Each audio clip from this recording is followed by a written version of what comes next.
Olá, pessoal. Eu sou o Carlos e voltamos aqui com mais uma sala de guerra, né? Essa sala de guerra especial. Essa aqui não faz parte da série que está rolando agora, né? Que eu estou fazendo série de ferramentas. Eu sei que o pessoal está gostando, estou tendo um feedback muito bom, tanto dessas especiais quanto da série de ferramentas. Queria informar vocês que Sala de Guerra é uma série de vídeos que eu faço aqui no meu canal quando eu não estou gravando vídeo. Isso aqui é só para não deixar o canal parado. As séries principais que tem aqui é a série da Sessão de Engenharia, né? E, esse aqui é o penúltimo vídeo dessa temporada atual da Sala de Guerra.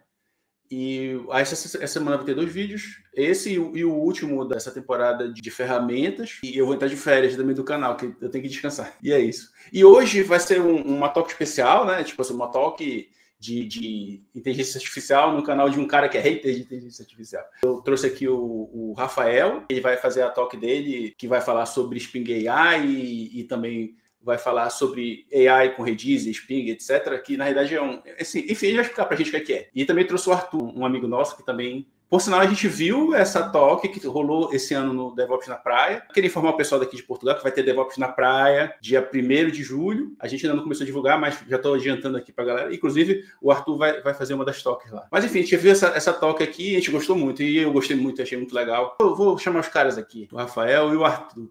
Enfim, eu vou deixar aberto para vocês se apresentarem aí. Por favor, se apresentem aí. Vamos lá em ordem alfabética. Acho que começa com o Arthur. Vamos lá, Arthur. Se apresenta aí para a galera. Fala, pessoal. Beleza? Eu sou o Arthur. Estou aqui em Portugal por volta de 3 anos já. Eu venho trabalhando aí com Java, infraestrutura, com diversas ferramentas de infraestrutura. E acabei conhecendo o DevOps na praia através de um colega de trabalho que foi lá fazer uma apresentação. E eu já tinha ouvido antes. Então, cara, basicamente, o que pagar eu tô trabalhando, até COBOL, literalmente, e é isso. Espero vir aqui fazer pergunta difícil pro Rafael, para que ele não saiba responder, para deixar o vídeo mais legal, né? Porque é colocar os amigos no fogo. Fala, pessoal, eu sou o Rafael, eu tenho praticamente aí 7, 8 anos de experiência na JVM, com Java, Kotlin, trabalhei como engenheiro de software por todo esse tempo, praticamente. Nos últimos 6 meses, 7, 6 meses, comecei a trabalhar como Developer Advocate para Redis, aqui da Holanda. Como é que se diz isso? Estou baseado aqui na Holanda. Né? E esse talk que eu vou apresentar para vocês, já apresentei na Devox UK, apresentei na Devox France, apresentei no Meetup de Amsterdã, no de Utrecht, no de Lisboa e também no DevOps da Praia, junto com o Carlos, e foi onde eu conheci o Arthur também. Tive a honra de apresentar para o Arthur também no Reino Unido, no Devox UK, e tanto do Reino Unido quanto em Portugal, ele fez questão de me descascar. Algumas coisas, inclusive, eu trouxe para a talk, melhorei o talk baseado no feedback que ele me deu e também no feedback que o Carlos me deu. E vamos ver se vocês gostam. Também é a primeira vez que eu vou apresentar essa talk em português, então eu não sei muito bem todos os termos, nunca fiz isso antes. Vamos ver como é que vai sair. Essa vai ser divertida. Essa vai ser divertida porque ele não fez em português ainda, é verdade. Ele fez no dia até começou isso. Beleza, e Rafael, mas assim, qual foi... Por que tu pensou em fazer isso, né? De onde que veio a origem de fazer essa talk? E sobre o que é essa talk? Assim, tu pode falar de uma forma abstrata, né? Uma meta-análise. Assim, tu vai fazer a talk pra gente, beleza? Mas a gente queria saber, assim, eu fiquei curioso, eu queria saber. De onde tu tivesse essa ideia? Pegar um foguete, tu vai pegar um foguete, né? Mais ou menos.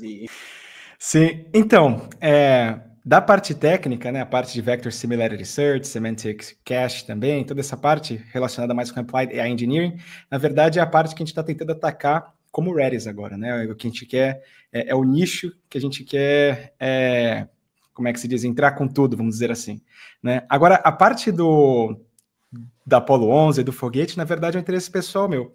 Uma das coisas bacanas de trabalhar com Developer Advocate é que eu posso trabalhar com temas que eu tenho mais interesse, enquanto que como consultor, como eu era antes, trabalhando por um banco, por exemplo, eu tinha que fazer coisas que eu não gostava muitas vezes. Eu ainda tenho que fazer algumas coisas que eu não gosto, mas a questão do tema e no que eu trabalho ao redor ficou muito mais interessante. Então eu tenho outra talk, por exemplo, que é sobre Blue Sky, porque eu comecei a gente começou a usar o Blue Sky no ano passado, né? Parte da comunidade Blue Sky me acompanha também, uma pequena parte que te acompanha.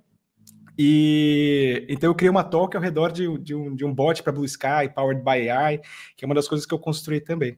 Agora, do foguete é um interesse pessoal que eu tenho, né? Se você mostrar tudo aqui, dá para ver que eu tenho o Saturn V ali, o Space Shuttle aqui desse lado, Depois daquele lado ali eu tenho o Perseverance, que é o rover que foi para Marte. Esses são os 3 sets que eu tenho, mas o único que eu trabalhei até agora para criar um talk foi o Saturn V, que eu vou usar para esse talk aqui também. E galera, vocês não sabem como esse negócio é gigante. Ficar andando, desmontando e montando isso daí deve ser um trabalho. Porque ele desmonta. Ele chega lá montado, ele tem que montar. E, meu, é insano. Uma pergunta que eu tenho, Rafa, por ser essa área de Developer Advocate, né, ela é muito ampla. Até eu fiz essa pergunta que é o que é um Developer Advocate, e ele vai variar de empresa para empresa, tipo, não tem um standard assim.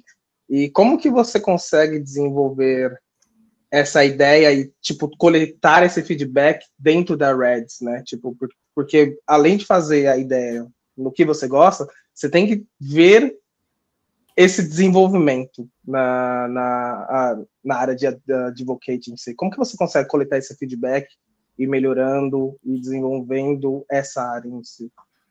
Então, eu vou falar mais da Redis, porque, na verdade, com todos os developer advocates que eu já tive contato até então, tantos com os que eu trabalho, tanto o Ricardo quanto o Guy, quanto o pessoal de outras empresas, tem um aqui chamado Hertjan, que é o líder do Amsterdam Jug, que ele também escreveu um livro chamado Developer Advocate, onde ele entrevista, não sei se 50 ou 100, não sei o número exato, mas diversos developer advocates. E uma coisa interessante é que cada um tem uma resposta diferente sobre o que é ser Developer Advocate. Eu estava numa call faz umas 2 ou 3 semanas com o Developer Advocate da Spring, o da Shawn, e ele também tinha uma ideia completamente diferente. Ele já é um Developer Advocate que tem mais contato com os customers, por exemplo. Eu, no meu caso, eu não tenho muito contato com customers, acho que eu tive numa call só, por acaso, por conta da biblioteca que a gente mantém, mas foi a única. Eu trabalho diretamente com os developers, né? Só que, realmente, a questão de medir se o trabalho que eu tenho feito tem realmente sido um trabalho de sucesso, se eu tenho tido um impacto, é uma coisa que eu ainda estou aprendendo a navegar, né? Estou aprendendo com o Ricardo, com o Guy, com o meu manager, o Kyle também, mas assim, eu estou nesse papel há cerca de 7 meses, e eu trabalho muito com o feedback que eu recebo da comunidade, recebi de outras pessoas também, né? O engajamento que eu recebo nos vídeos do YouTube, no LinkedIn, às vezes as pessoas mandam mensagem, e é mais ou menos com essas métricas, e também com algumas métricas que são mais exatas, como a questão do número de views no YouTube, ou o número de subscritos também, e assim por diante. Mas é uma área muito subjetiva. O que eu costumo falar é que trabalhar como desenvolvedor, desse ponto de vista, é mais, como é que se diz, aconchegante, vamos dizer assim, porque você basicamente recebe uma task, não é? Você desenvolve a task, se você desenvolve a task num tempo esperado, e a task funciona da forma esperada também, você foi um herói. Se o utilizador final vai utilizar a sua feature, a feature que você implementou, não é problema seu, é problema do Project Manager, não é? Então, dessa parte, é uma parte mais objetiva e concreta. Agora, como Developer Advocate, eu vou apresentar aqui para vocês, se vocês vão usar Redis, se vocês não vão, eu não tenho como eu saber. Né? Eu vou fazer uma analogia para fazer o Carlos rir. O Developer Advocate é o PO para os devs do produto dele. Porque ele tem que fazer ali um man in the middle, pegar o conhecimento que está lá, sei lá, então uns caras muito cabeça desenvolvendo um negócio brabo, e ele tem que entender e falar, caramba, como que eu vou colocar isso na talk para falar algo para o sênior entender, e eu ainda tenho que vender o contexto da Red e falar, isso está implementado aqui. Então, o Developer Advocate é o PO do developer. Então, diante dos produtos. Só puxando um adendo aí, realmente eu trabalho com um pessoal brabo demais, cara. Um pessoal assim que... o que eu aprendi nos últimos 7 meses é provavelmente muito mais do que eu aprendi nos últimos 3 anos. Então, isso eu não ponto desconfio. Positivo também. Beleza. Então a gente vai sair agora e deixar o Rafael fazer a talk dele. Fica à vontade, Rafael. Vou começar? Opa! Enfim. Depois a gente volta, a gente prepara. A volta que é, né, Arthur? Na volta a volta, já estou anotando aqui as perguntas aí. Deixa eu compartilhar minha tela aqui, então. Começar. Então, A talk é essa daqui, Rediscovering Apollo 11, usando Java, Redis e Vector Search.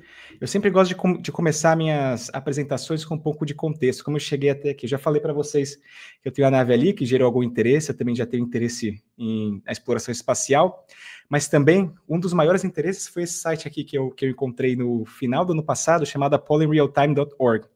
Nesse site aqui, esse engenheiro chamado Ben Feist, que hoje trabalha para a NASA, na época que ele criou esse site ele não trabalhava, não sei se ele foi para a NASA por conta desse site, mas ele fez um trabalho magnífico aqui, onde ele pegou dados, tanto da Apollo 11, quanto da 13, quanto da 17, e sincronizou praticamente todos eles, vídeos, fotografias, transcriptions, áudio, diversos canais, para que a gente pudesse reviver essas missões como se a gente estivesse lá naquele momento. Não sei se vai dar para vocês ouvirem, não sei se está compartilhando o áudio do meu computador também. Mas praticamente, se a gente entrar aqui, por exemplo, na Apollo 11 e depois clicar em T-1 minute, o que vai acontecer é que isso aqui vai levar a gente para 1 minuto antes do lançamento do foguete. Deixa eu ver como é que eu faço. Eu não sei se dá para baixar o volume, mas basicamente isso daqui é 1 minuto antes do lançamento do foguete. Então você tem as fotografias, você tem o vídeo do lançamento, depois você tem todas as transcrições do que foi falado durante toda a missão entre os astronautas que estavam na espaçonave, quanto o pessoal da Mission Control e também o Public Affairs aqui no caso, que era a parte responsável por se comunicar com a mídia, com jornalistas e basicamente isso. Também você tem aqui desse lado aqui outros canais, então canais da Mission Control. A Mission Control são aqueles montes de computadores, né? Então você tem vários canais, mas depois você tinha uma parte especial, que era a parte que estava em contato direto com os astronautas, que é a parte que está aqui nessas transcrições. Aqui em cima a gente tem como navegar por todo o áudio, então são 200 horas de áudio, olha aqui, ó, 197, e as transcrições, mais uma vez, eu estou falando bastante das transcrições porque é o que a gente vai trabalhar em cima. São basicamente transcrições dessas 200 horas de áudio. E aqui você tem essa lupinha que você pode clicar e pesquisar. Então, se você pesquisar, por exemplo, Small Step for Man, a gente encontra aqui o momento em que o Neil Armstrong falou exatamente essa frase que hoje é conhecida por todo mundo, praticamente, né? Foi aqui na hora 109, no minuto 24 e no segundo 26 da missão. Se a gente clicar aqui, vai levar a gente para esse momento. Eu consigo ouvir, acho que vocês não conseguem, mas ele está falando That's one small step for man, one giant leap for mankind, enquanto ele está descendo as escadas do módulo lunar, e basicamente você tem tudo sincronizado. Se a gente for para outro momento aqui, eu espero... Olha só, nesse momento aqui era a parte que eles estavam na Lua, na superfície lunar, e tem uma fotografia do módulo lunar e também um vídeo. Eu não consigo baixar o volume, fica aqui no meu ouvido. Pronto, estão falando alguma coisa. Então, o que eu quero fazer aqui? Basicamente, eu quero melhorar esse sistema de busca, porque, como eu falei, a gente tem 200 horas de áudio, sei lá quantos caracteres aqui de texto, e se eu não souber exatamente o que eu estou procurando, eu basicamente não consigo encontrar uma informação nova, não consigo explorar esses dados de um ponto de vista de uma pessoa que é um hobbyist, né? Então, se eu for fazer aqui, por exemplo, small step for human, vamos supor que eu não soubesse o que ele falou, eu já não consigo encontrar nada, né? Se eu achasse que ele tinha falado small step for human, ao invés de small step for man. Por outro lado, se eu quiser perguntar alguma coisa, por exemplo, how did they drink water, eu também não consigo encontrar nada, né? Porque eles não falaram isso exatamente com essas palavras na missão. Então, o que eu quero fazer hoje, a primeira coisa é pesquisar por That's a small step for human, e ainda assim conseguir encontrar That's one small step for man, porque semanticamente é a mesma frase, né? Embora as strings sejam diferentes. Essa é a primeira coisa que a gente vai querer fazer. Então, vou voltar aqui para a apresentação, mostrar para vocês qual é a nossa missão. Então, basicamente, a gente quer pesquisar por That's one small step for a human, one big jump for humanity, e ainda assim encontrar That's one small step for man, one giant leap for mankind, porque essas duas frases são basicamente a mesma, em termos de semântica, né? São sinônimos, acho que podemos falar que são sinônimos, embora as strings, o texto seja diferente, né? E como é que a gente vai fazer isso? A gente vai fazer isso usando Vector Similarity Search. Para quem não entende Vector Similarity Search, para quem não conhece ainda, eu vou pedir para que vocês olhem para cima e pensem em todos os planetas do Sistema Solar. E eu vou perguntar para vocês qual é o planeta mais similar ao planeta Terra. Vou voltar aqui para o chat, não sei se alguém vai responder. Se alguém quer... Ninguém quer tentar responder qual é o planeta mais similar? Acho que não. Bom, algumas pessoas vão dizer que é Marte, outras pessoas vão dizer que é Vênus. A verdade é que depende em quais características a gente está levando em consideração para encontrar quais são os planetas mais similares ao planeta Terra. Se a gente estiver falando de temperatura, por exemplo, o planeta mais similar é o planeta Marte. Enquanto se a gente estiver falando de massa, o mais similar seria Vênus. E a gente consegue ver isso matematicamente. Se a gente traçar uma linha e depois dividir essa linha em 1000 partes iguais... Desculpa... O Jefferson respondeu aí, o Jefferson Quesada, falou Vênus. Ah, Vênus, pronto. Então, como eu estava dizendo, pode ser Vênus, pode ser Marte, depende das características que a gente levar em consideração desses planetas. A gente consegue ver isso matematicamente se a gente traçar uma linha e dividir essa linha em 1000 partes iguais, indo de menos 500 negativo a 500 positivo, e depois colocar todos os planetas do Sistema Solar em cima dessa linha, baseado na temperatura média desses planetas. E só de olhar para eles... Acho que eu tenho aqui, eu consigo... Tem um pointer aqui que eu consigo mostrar na tela, mas acho que está lá embaixo. Ah, não, está aqui. Deixa eu ver se... Porque eu não consigo mostrar o mouse. Isso aqui é uma coisa chique que eu ganhei da empresa. Vamos ver. Ó, que bacana. Dá para ver vocês aí também. Então você tem aqui a Terra e vocês já conseguem ver que Marte é um dos planetas mais similares à Terra em termos de temperatura, porque ele está bem perto da Terra nessa linha aqui, enquanto depois nós temos Júpiter aqui desse lado e Mercúrio desse outro lado aqui. Acho que é Mercúrio isso daqui, não me lembro. Acho que é. Então, mas você também consegue ver isso matematicamente traçando uma linha entre esses pontos, o que é basicamente a distância euclidiana entre eles. Então vocês conseguem ver que, por exemplo, Marte é o planeta mais similar à Terra, porque ele está a 50 unidades de distância da Terra, enquanto Júpiter está a 95 unidades de distância, e depois Mercúrio está a 152 unidades de distância. Ou seja, Mercúrio é muito mais diferente da Terra do que Marte e Júpiter em termos de temperatura. Só que se a gente estiver, por exemplo, falando de colonizar outro planeta, a gente quiser olhar para mais dimensões, a gente tem que olhar para outras características desses dados também, né, desses planetas. Então o que a gente pode fazer é traçar outra linha aqui, dividir essa linha também em 1000 pedaços iguais, indo de 500 positivo a 500 negativo, e depois colocar os planetas do Sistema Solar nessa linha, agora baseados nas suas massas que foram normalizadas de menos 500 a mais 500. E quando a gente juntar esses pontos dessas duas linhas, a gente acaba com os vetores que representam esses planetas. Então, o que a gente tem aqui? A gente tem um sistema de coordenadas, onde um eixo é a temperatura, o outro eixo é a massa, e depois no canto superior esquerdo, nós temos o vetor que representa Júpiter, com os pontos menos 110 e 500. No canto inferior esquerdo, nós temos o vetor que representa Saturno, depois Urano, Mercúrio e Vênus.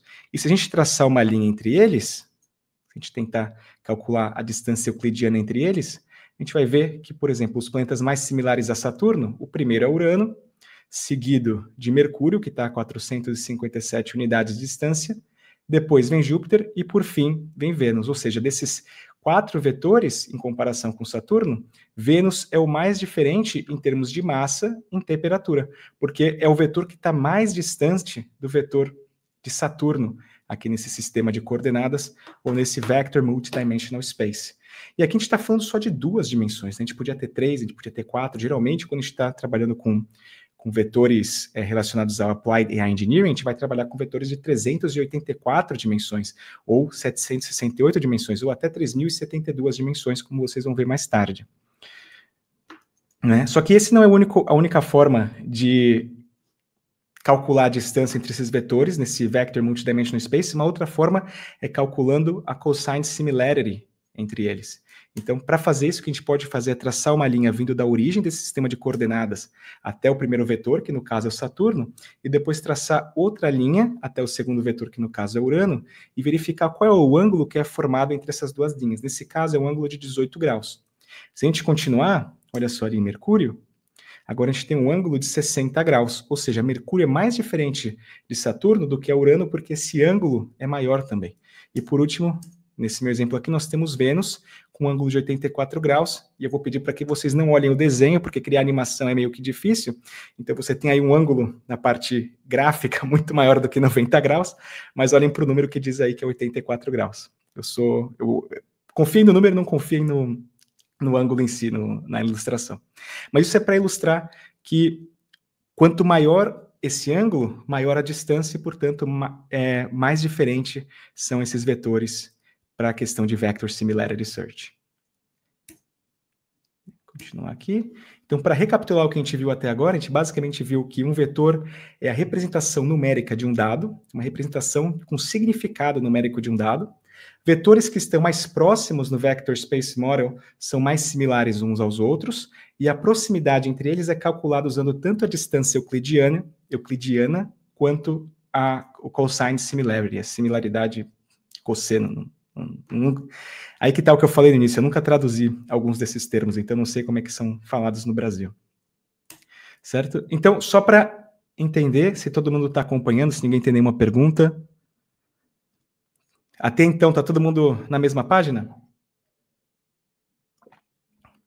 Vou dar 15 segundos. Se não vier nenhuma pergunta, aí eu vou continuar. Confia no número e não no desenho. Perfeito, vamos continuar. Só que hoje em dia, todo mundo fala de base de dados vetorial relacionado a AI, né? Então, virou meio que uma buzzword. E onde é que AI entra nisso tudo, né, em base de dados vetoriais? Provavelmente vocês já ouviram falar em Embedding Models, mas antes de a gente entrar em Embedding Models, eu só queria relembrar uma coisa, que a gente estava tratando apenas de 9 vetores, e esses vetores tinham apenas 2 dimensões, temperatura e massa. 2 dimensões que são facilmente representadas como números. A gente consegue representar massa e temperatura como números. Agora, se a gente estiver falando de outros tipos de dados, como texto, imagem, áudio, vídeo, ou até talvez até garrafas, pessoas, a gente pode fazer embeddings ou vetores de qualquer tipo de representação, basicamente, a gente não tem como representar esses dados facilmente de forma numérica.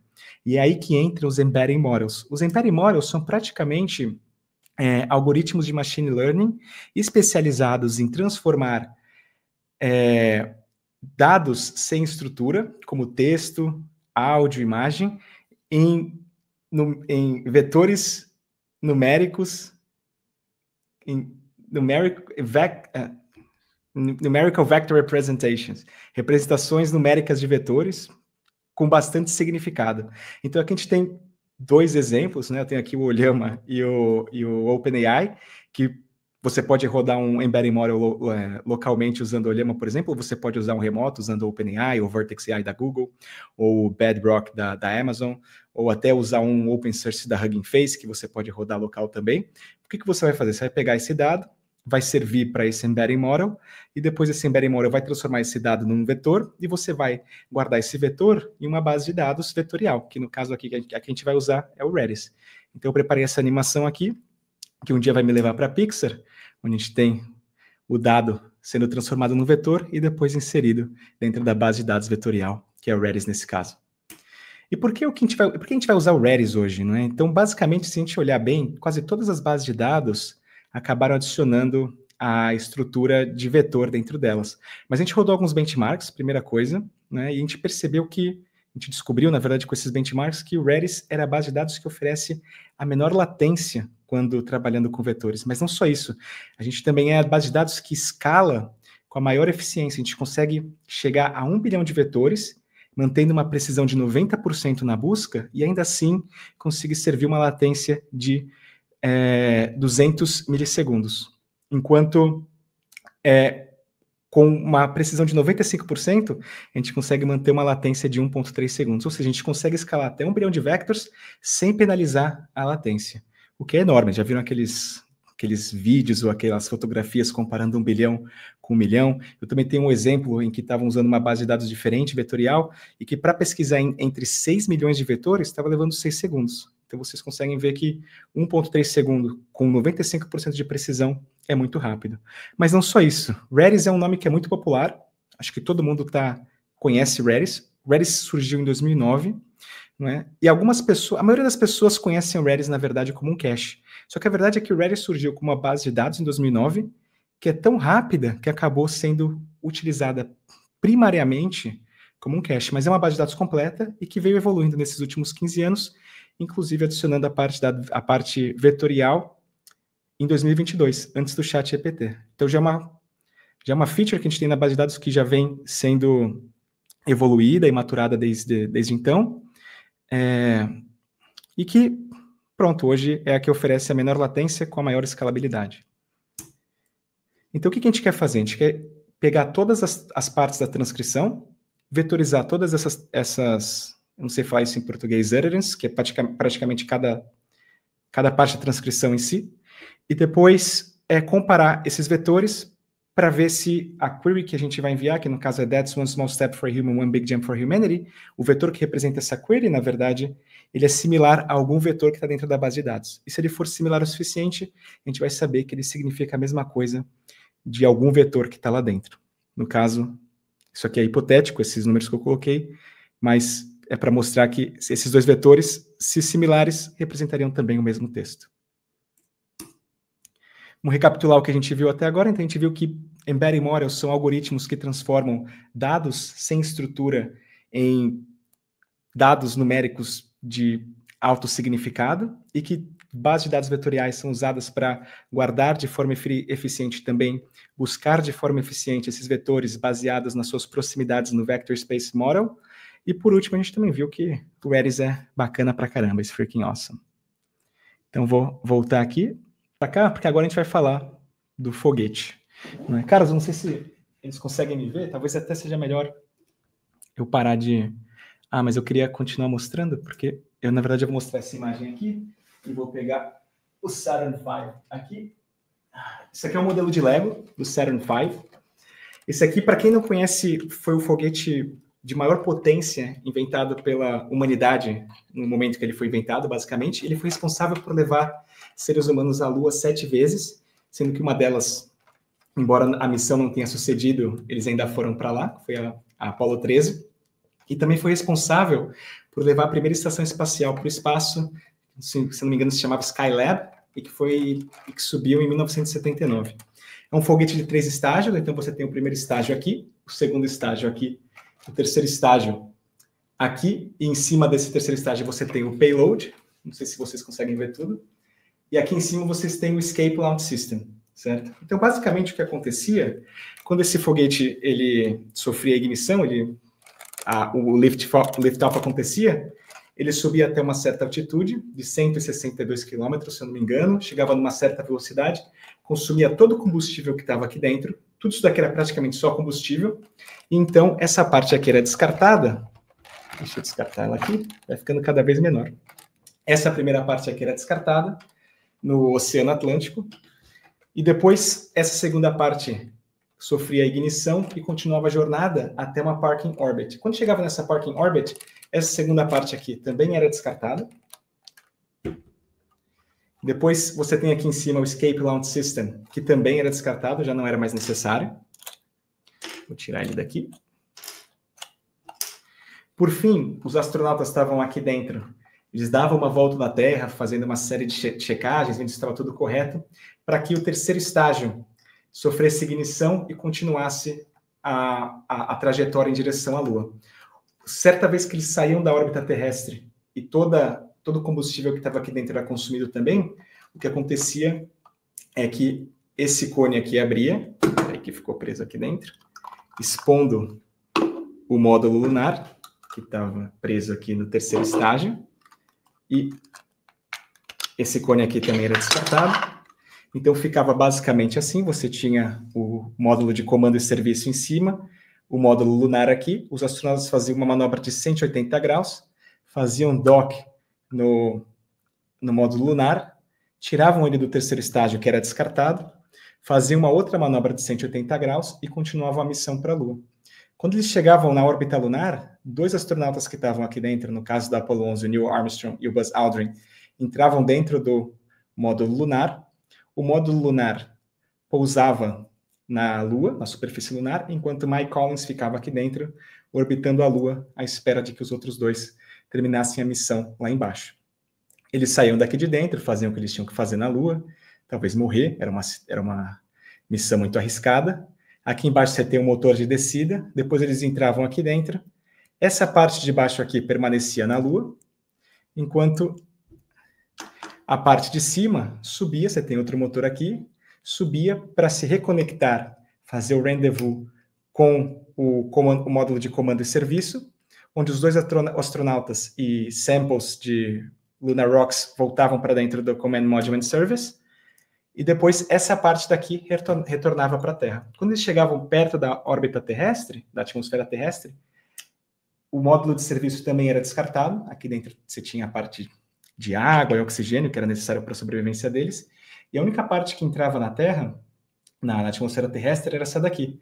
Ou seja, os 3 astronautas ficavam praticamente a maior parte da missão dentro desse pedacinho aqui. Todo o resto era praticamente descartável. Isso daqui entrava na atmosfera terrestre, pegava fogo, você tinha um escudo de calor aqui embaixo, caía no Oceano Pacífico, onde eram resgatados pela Marinha Americana, e a missão acabava aí. Mas eu queria fazer uma analogia aqui. Cadê meu comando? Tá aqui, né? Então, o terceiro estágio, na minha analogia, é JVM, porque sem ela a gente não vai chegar em lugar nenhum hoje. O segundo estágio é Spring Boot, porque sem ele a gente também não vai chegar em nenhum lugar hoje, mas ele está em cima da JVM. Sem a JVM ele também praticamente não existiria. Depois nós temos o Spring Data e o JERIS, que é o estágio 3, que sem eles a gente também não vai chegar em nenhum lugar. Spring Data, espero que a maioria já conheça, enquanto o JERIS é a biblioteca de comunicação entre o Redis e o Java. Depois nós temos o módulo lunar, que no nosso caso aqui vai ser o Spring AI. E por fim, essa parte aqui é a biblioteca Redis on Spring, que é uma biblioteca que é construída pela Redis, que é implementada pela Redis, e ela é implementada sobre o Spring Data Redis, porque como eu falei para vocês antes, o Redis evoluiu nos últimos 15 anos, mas algumas bibliotecas em volta dele não evoluíram da mesma forma. Então a gente passou a oferecer, por exemplo, um Redis Query Engine, que permite que os dados sejam buscados dentro do Redis de forma eficiente. A gente tem estruturas de dados probabilísticas, a gente tem agora um sistema de vetores, a gente tem suporte à estrutura de dados JSON, a gente também implementou uma série de features de performance, e muitas dessas features não chegaram no Spring Data Redis. Quando a gente queria servir nossos customers com essas features também, a gente acabou criando essa biblioteca, que é a biblioteca que a gente vai utilizar hoje para chegar na Lua. E por fim, eu vou mostrar para vocês também o Redis Insight, que é, na minha analogia aqui, o Mission Control, que basicamente permite que a gente veja o que está acontecendo dentro do Redis, mesmo sem estar, vamos supor, em produção, que é basicamente o que acontecia no Mission Control, onde você tinha os cientistas aqui embaixo na Terra se comunicando e analisando o que acontecia na espaçonave, mesmo estando a milhares de quilômetros de distância. Então, vamos falar sobre o que a gente vai fazer agora. O que a gente vai fazer é coletar essas transcrições, carregar essas transcrições dentro do Redis. Antes disso, a gente vai vetorizá-las e depois a gente vai tentar buscá-las de forma eficiente. Coletar essas transcrições foi fácil, primeiro porque a NASA ela torna disponível essas transcrições em formato PDF, vocês podem simplesmente no site deles e baixar, mas também aquele engenheiro que eu falei, o Ben Feist, ele torna disponível no site dele de forma fácil. Basicamente, você consegue fazer scrape dessa informação. Não sei se isso é legal, mas foi o que eu fiz. Acho que é legal, porque é basicamente o que as LLMs estão fazendo hoje em dia. E aqui, o que você tem... pensei que ia fazer highlight, mas não fez. É um sample dessas transcrições, onde você tem, por exemplo, aqui na primeira, o timestamp. Depois você tem o speaker, que no caso era o Neil Armstrong. E, por fim, você tem o que ele falou, que é a utterance aqui. Né? Então, aqui, por exemplo, nessa última, você tem That's one small step for man, one giant leap for mankind. A gente quer vetorizar cada uma delas e guardar elas dentro do Redis. Como a gente vai fazer isso?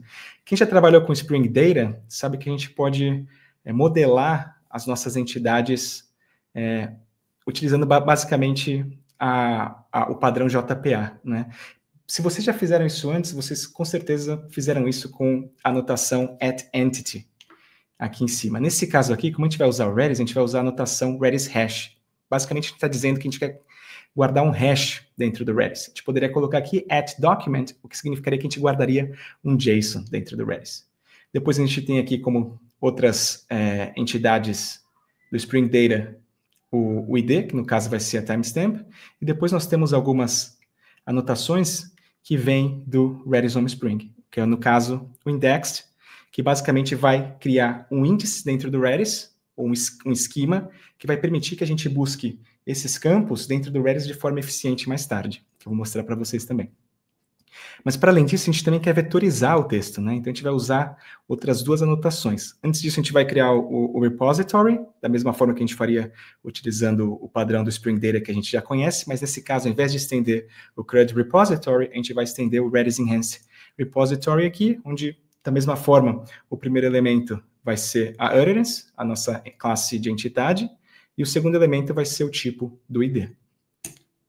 Depois, a gente tem essas outras duas anotações. A primeira é a vectorize, que basicamente vai dizer para o Redis Spring que a gente quer tornar o dado que está dentro desse campo num vetor. O primeiro campo, o primeiro parâmetro que ela recebe é o destination, que é o vetor que a gente quer guardar, que é o campo onde a gente quer guardar esse vetor mais tarde. E o segundo parâmetro é o tipo de embedding que a gente quer criar, o tipo de vetor. No caso, a gente está vendo aqui uma frase, um texto. A gente também poderia criar de uma imagem. A gente pode fazer vector similarity search com imagens também. Eu vou fazer mais tarde, no fim da apresentação, para vocês. E, por fim, a gente vai usar aquelas anotações que vocês já viram no slide anterior, que é a indexed, só que nesse caso a gente está falando aqui que a gente quer criar um índice do tipo vetor. O algoritmo de busca que a gente quer usar, o Hierarchical Navigable Small World, que é basicamente um algoritmo que permite que a gente busque os vetores com mais eficiência, com o trade-off da precisão, voltando atrás naquilo que eu falei de 90%, 95%. A outra possibilidade aqui seria usar flat, mas basicamente, eu só queria adicionar uma coisa aqui que eu não falei antes. Quando você está fazendo Vector Similarity Search, essencialmente você quer comparar um vetor com todos os vetores que estão dentro da base de dados. Se vocês fizerem isso com todos os vetores, que é o caso do algoritmo flat, isso vai levar mais tempo, né? Principalmente se você tiver mais do que 1 milhão de vetores.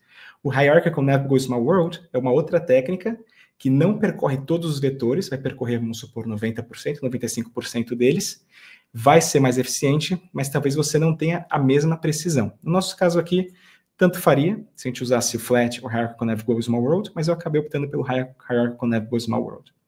Depois nós temos o tipo de vetor, que pode ser float 32 ou float 64, o número de dimensões. Lembra que eu falei que a gente estava lidando só com duas dimensões dos planetas, massa e temperatura? Os embedding models, eles vão, por padrão, retornar um certo número de dimensões. O embedding model que a gente usa por default no Redis Spring, que vem do Hugging Face, que é um embedding model open source, ele vai criar um vetor de 384 dimensões. Aqui está 768, mas considerem que no código final a gente vai estar usando 384. Mas o que eu quero dizer aqui é que você precisa fazer match do número de dimensões do embedding model que você está usando. Por exemplo, do OpenAI, o mais complexo deles, cria um vetor de 3.072 dimensões. No caso, a gente teria que criar um índice que também reflete a esse número de dimensões. Depois nós temos a métrica de distância, que pode ser cosine ou Euclidean, como eu falei no início, e o initial capacity, que tem a ver mais com a configuração do Redis. Vocês podem ver aqui que a gente tem o campo embedded text, aqui a gente tem um array de bytes, mas vocês podem pensar nisso como um array de floats. Mas para tornar para guardar esse dado de forma mais eficiente dentro do Redis, o Redis Spring vai convertê-lo em bytes e guardá-lo como um array de bytes ao invés de um array de floats. Olha aí, fazer o highlight, esqueci de apertar. Pronto, aqui é o exemplo que eu mostro que vocês não precisam utilizar o embedding model configurado por default no Redis Spring. Nesse caso aqui eu estou usando da OpenAI, que é o Text Embedding 3 Large. Eu consigo fazer isso só adicionando esses dois parâmetros na anotação. E por fim, eu também preciso alterar ali o número de dimensões, que antes estava 768 para 3072, para refletir o número de dimensões que é criado pelo Embedding Model da OpenAI. Então, basicamente, a gente consegue criar e guardar vetores usando o Redis Spring apenas com duas anotações. Mas eu vou mostrar para vocês o que acontece agora por debaixo dos panos. Então, o que o Redis Spring faz é, baseado na configuração que você tem naquela anotação, criar um Embedding Model para você. Essas classes, Transformers Embedding Model, ou OpenAI Embedding Model, ou Llama Embedding Model, ou Amazon Bedrock Embedding Model, todas elas vêm do Spring AI. Então, por baixo dos panos, a gente está utilizando o Spring AI para criar os Embedding Models, para criar os embeddings, que no caso são os vetores, e guardá-los dentro da Redis, dentro da base de dados Redis. Aqui está o exemplo do que a gente faz com o Transformers, que é basicamente o do Hugging Face, e aqui está o exemplo do OpenAI, que no fim a gente instancia esse objeto, OpenAI Embedding Model, com alguns parâmetros de configuração, por exemplo, o read timeout e também a API key que é necessária para utilizar esse Embedding Model da OpenAI. E por fim, o Redis on Spring também oferece 2 beans. O primeiro é esse bean Embedder, que a gente pode utilizar para tornar a query do usuário também no vetor, que vai ser o vetor que a gente vai, então, comparar com todos os outros vetores que estão guardados dentro do Redis. E o segundo é esse Entity Stream, que é outro bean que vem do Redis on Spring, que basicamente permite que a gente crie uma stream, no caso da nossa Entity Class, que é a Utterance, e realize alguns filtros ou faça algum sorting nela. Então, o primeiro filtro aqui, vocês podem ver, deixa eu fazer um highlight aqui, que o que a gente está fazendo é, utilizando o vetor que veio do usuário, né? Então, o usuário mandou aqui a query text, a gente transformou isso num vetor, a gente vai mandar esse vetor para o filtro, e o que a gente está pedindo para o Redis fazer é buscar os 3 vetores mais próximos desse vetor dentro do nosso Vector Space Model. Então, aqui, KNN significa K, número, N, nearest neighbors. Então, os vizinhos mais próximos, os 3 vizinhos mais próximos desse vetor aqui, que foi enviado pelo usuário. Por fim, a gente quer fazer um sorting usando o score de similaridade que é retornado.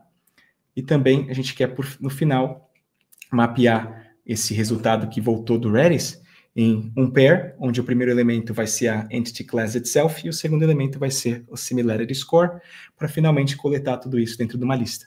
O que eu quero que vocês mantenham em mente aqui é que essa não é a Java Stream API. Tá? Então, isso daqui não vai ser computado do lado da sua aplicação Java. Vai ser computado do lado do Redis. Então, o que a Entity Stream Bean está fazendo é criando o comando, mandando esse comando para o Redis vai fazer o filtro e o sorting eficientemente do seu lado e depois retornar o resultado para a nossa aplicação. Então, vamos mostrar a primeira demo aqui. Antes disso, deixa eu mostrar o Redis Insight para vocês. Carlos, quanto tempo a gente tem? Só para eu ficar ciente aqui no... Quanto quiser. Fica à vontade aí. Então vamos embora. Legal. Então aqui no Redis Insight, eu vou mostrar primeiro para vocês isso daqui, que são as utterances. Então a gente tinha aquele arquivo que tem todas as transcrições. Se eu abrir uma aqui, deixa eu abrir uma aqui aleatória. A gente vai ver que a gente tem o speaker, Collins, Michael Collins. Tem aqui o que ele falou, Can I give you the wrapping back? E por fim a gente tem o vetor que representa esse texto aqui, que foi criado utilizando Spring AI. Se eu clicar aqui, eu vou ver 3.072 números. Ou, não sei se eu criei isso daqui... Não, esse aqui são 384, que eu estou usando o que vem por default. Certo? Mas depois, vocês conseguem ver que isso daqui é um hash, e com o Redis Insight eu consigo ver tudo que foi inserido dentro da minha base de dados. Então, vamos agora para o nosso front-end. Eu criei aqui. E o que eu vou tentar pesquisar é That's a small step for human, one big jump for humanity. Vamos ver se funciona. Vou fazer aqui o ask. E o primeiro vetor que foi retornado é o que representa That's one small step for man, one giant leap for mankind, com score de 0.16. O score, quanto menor, mais próximo. Então, ele vai de 0 a 1. Quanto mais próximo de 0, mais similar a nossa query é. No caso, se eu pesquisar exatamente por essa daqui, não, desculpa, por essa outra aqui, que é a que foi vetorizada, eu espero que me dê algo que seja 0, exatamente. Então, me trouxe aqui um score de 0, dizendo que é exatamente a mesma. Depois, a segunda é It takes a pretty good little jump, e a terceira é That's a good step. Provavelmente porque ele está encontrando o jump do One Giant Leap e o step do próprio step aqui. Só que o Similarity Score, vocês conseguem ver que já é muito menor. Então, enquanto esse daqui é 0, significando que é o mesmo, esse daqui é 0.50, significando que é meio similar, né? Então, ali entre... Não é meio, eu estou falando aqui, mas na verdade não é meio. É entre 0 e 1. Se eu voltar para esse daqui, outra coisa que eu queria mostrar para vocês é o tempo que leva para criar o embedding. Né? Esse daqui é um embedding model que eu estou rodando local, e um embedding model bem leve. Então, ele levou 9 milissegundos para criar o vetor. E o search time levou 11 milissegundos, que é a parte do Redis. Então, para pesquisar entre todos esses vetores, que eu acho que são cerca de 15 mil apenas, levou apenas 11 milissegundos. Só que aqui tem outra coisa, que é, se eu quiser pesquisar, por exemplo, how did they drink water? Olha só. Two swimmers the water?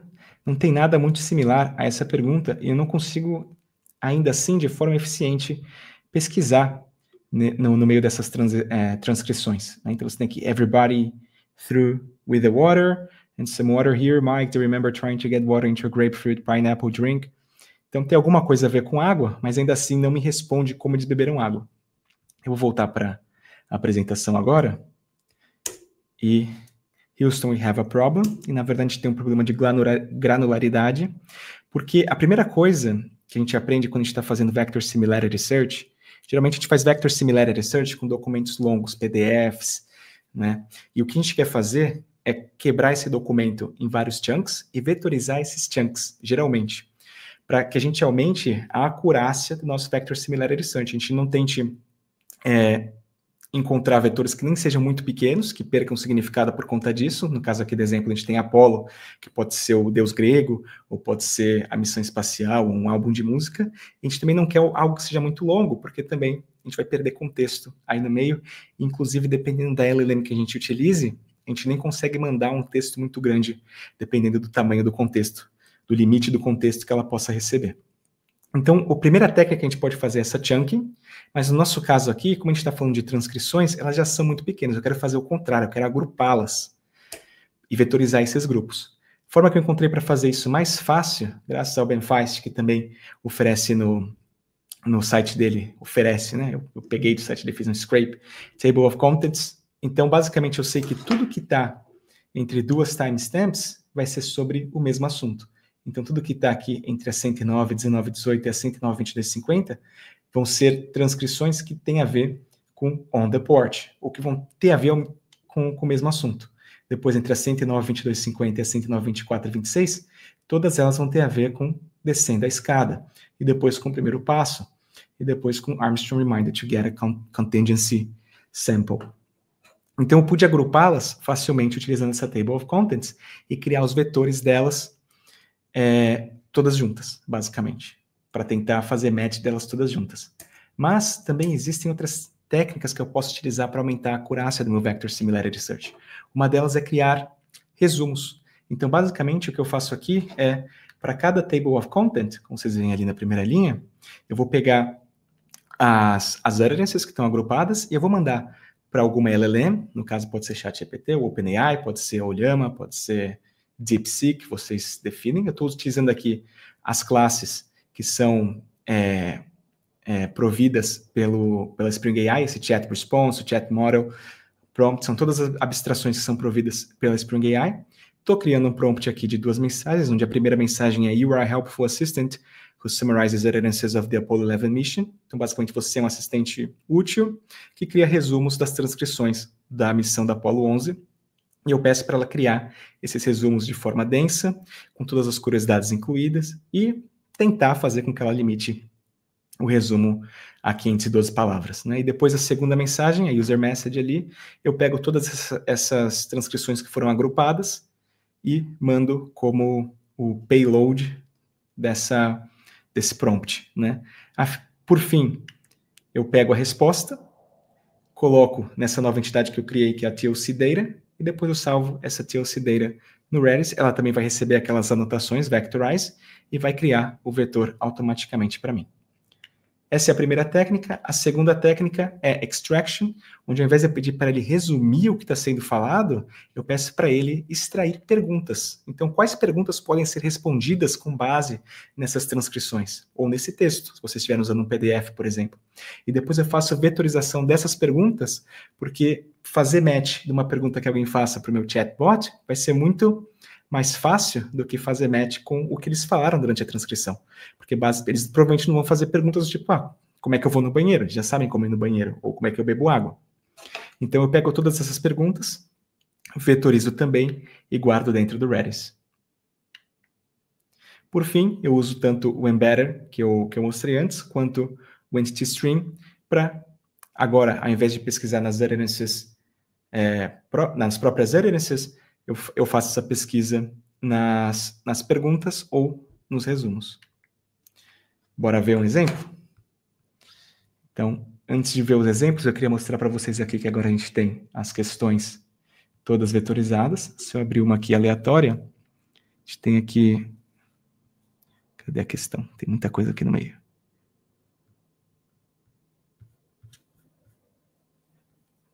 Talvez... Question. Rafael, vai dizer para perguntar se tu consegue aumentar um pouco a fonte. Ah, tá. Consigo sim. Aqui a Command+, Command+, aumenta aqui. Ficou bom agora? Agora sim, agora sim. Então a gente tem aqui, ó, what other roles did Bill Anders and Dake Slayton have during Apollo 11? Essa é uma pergunta que pode ser respondida pelas transcrições que foram agrupadas aqui. Se a gente abrir outra, qual é a pergunta que pode ser respondida aqui? Vamos pesquisar question. Então tá aqui, how did the crew keep themselves occupied during long periods of maneuvering? Então, como eles se mantinham ocupados durante períodos longos de manobra, né? Então, que eles ficavam entediados. Provavelmente, os textos que foram vetorizados, então você tem aqui, por exemplo, o do index 36, with this maneuvering to observe the slingshot, I guess we missed copying your lunar module, command module delta, readings. Pronto, não tem a ver exatamente com aquela pergunta, mas eu acredito que algum deles aqui no meio tem a ver com essa pergunta. Você tem todos esses hashes aqui, deixa eu subir, esses daqui são os das perguntas, a gente também tem aqui os dos resumos.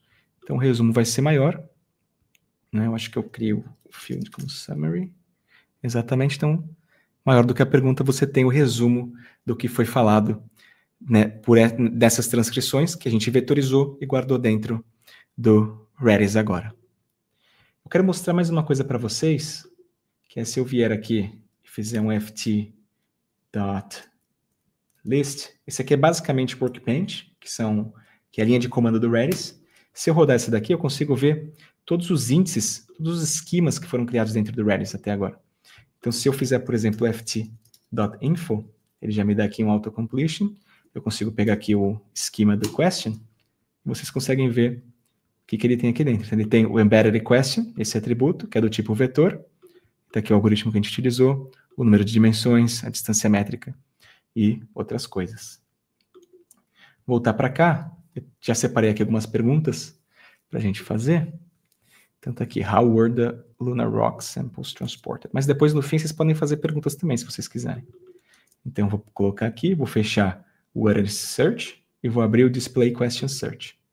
Depois eu vou fazer essa pergunta. Vamos rezar aqui para que dê certo. Então, vocês podem ver que, nesse caso, eu estou usando o Embedding Model da OpenAI. Então, vai ter uma latência aqui maior por conta, principalmente, da Network Trip que foi feita até os servidores deles. Só para fazer a vetorização levou quase 2 segundos aqui. Mas o Search Time levou só 29 milissegundos, a parte dentro do Redis. Depois a pergunta, how were the lunar rock samples transported? E se eu abrir um aqui, por exemplo, esse daqui, how were the lunar samples collected and stored? Essa foi a pergunta que foi matched, correspondida. E se eu abri-la, eu consigo ver quais foram as transcrições que respondiam essa pergunta aqui. E se a gente olhar para a última aqui, está aqui, we know there's a lot of scientists from a number of countries standing by to see the lunar samples. Então, a gente sabe que tem vários cientistas à espera para ver os samples lunares, e a gente achou que seria interessante mostrá-los como eles realmente são. Então, aqui que eles têm 2 caixas, our sample return containers, e depois ele fala aqui que elas são vacuum packed. Pronto, eu não consigo traduzir assim em real time, mas basicamente ele está explicando como eles fazem para guardar os samples das Lunar Rocks. Esse aqui é o Question Search, e eu também consigo pegar aqui outra pergunta.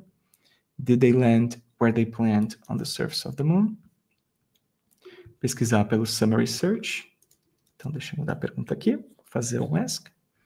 Então, aqui, a parte de vetorização levou 1.2 segundos e o search time foram 45 milissegundos. Então, eles pousaram onde eles esperavam, na superfície lunar.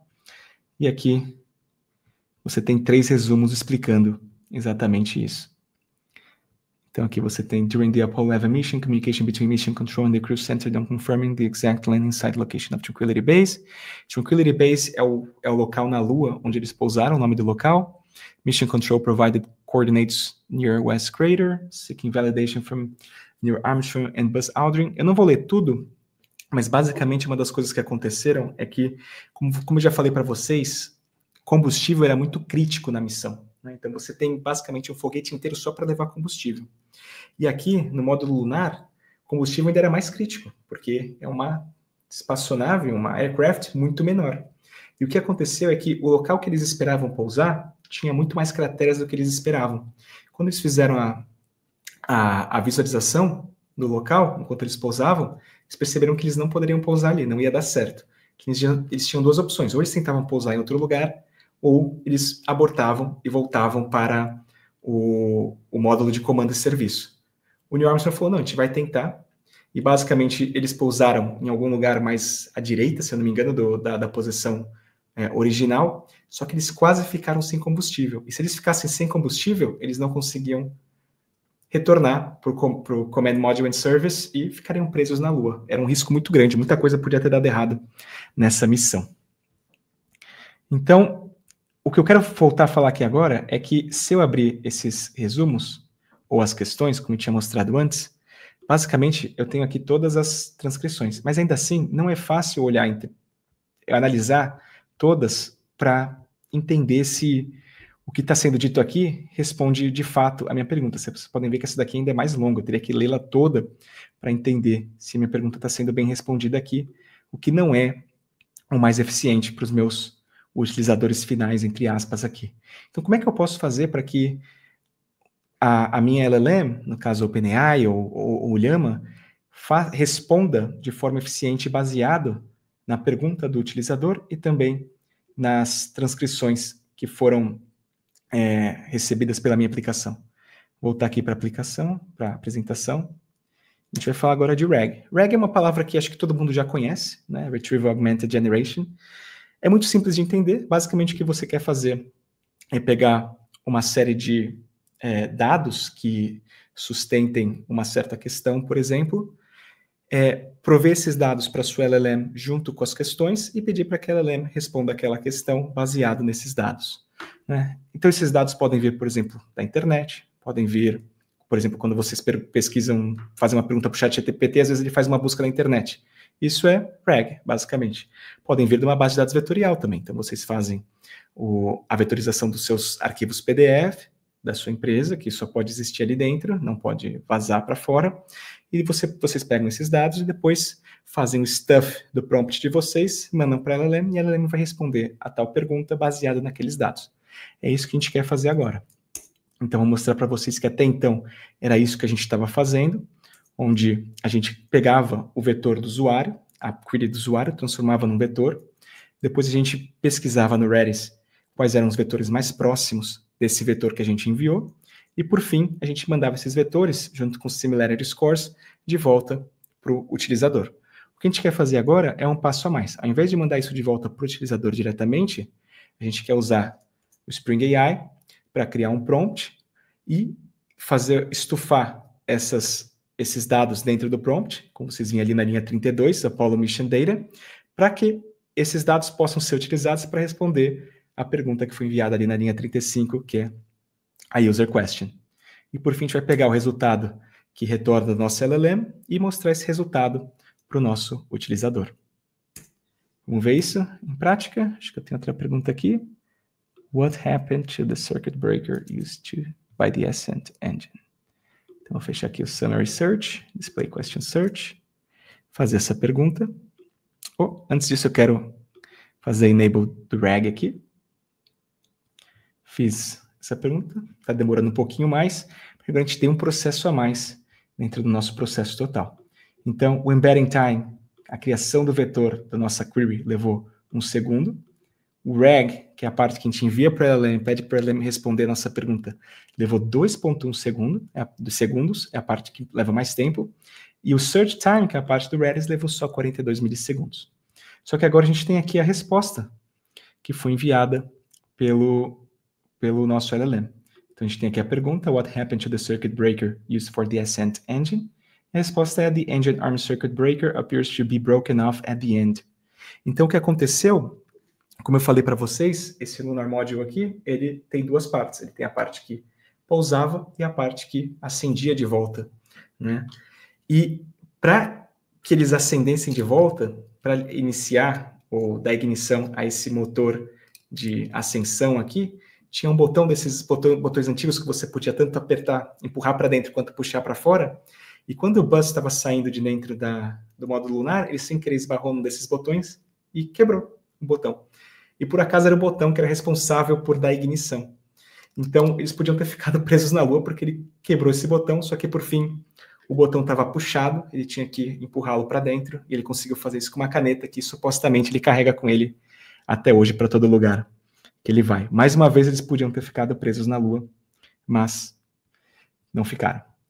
Né? Mas isso era para mostrar para vocês aqui a parte do RAG funcionando, o que leva a gente para a parte final da nossa apresentação, onde eu vou falar de Semantic Cache.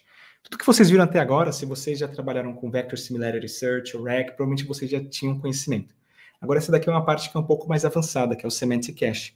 Porque basicamente o que vocês querem fazer, como eu mostrei para vocês, a parte do RAG é a parte que leva mais tempo, e também a parte que custa mais caro, porque vocês pagam por token para mandar essas perguntas, esses prompts para a LLM.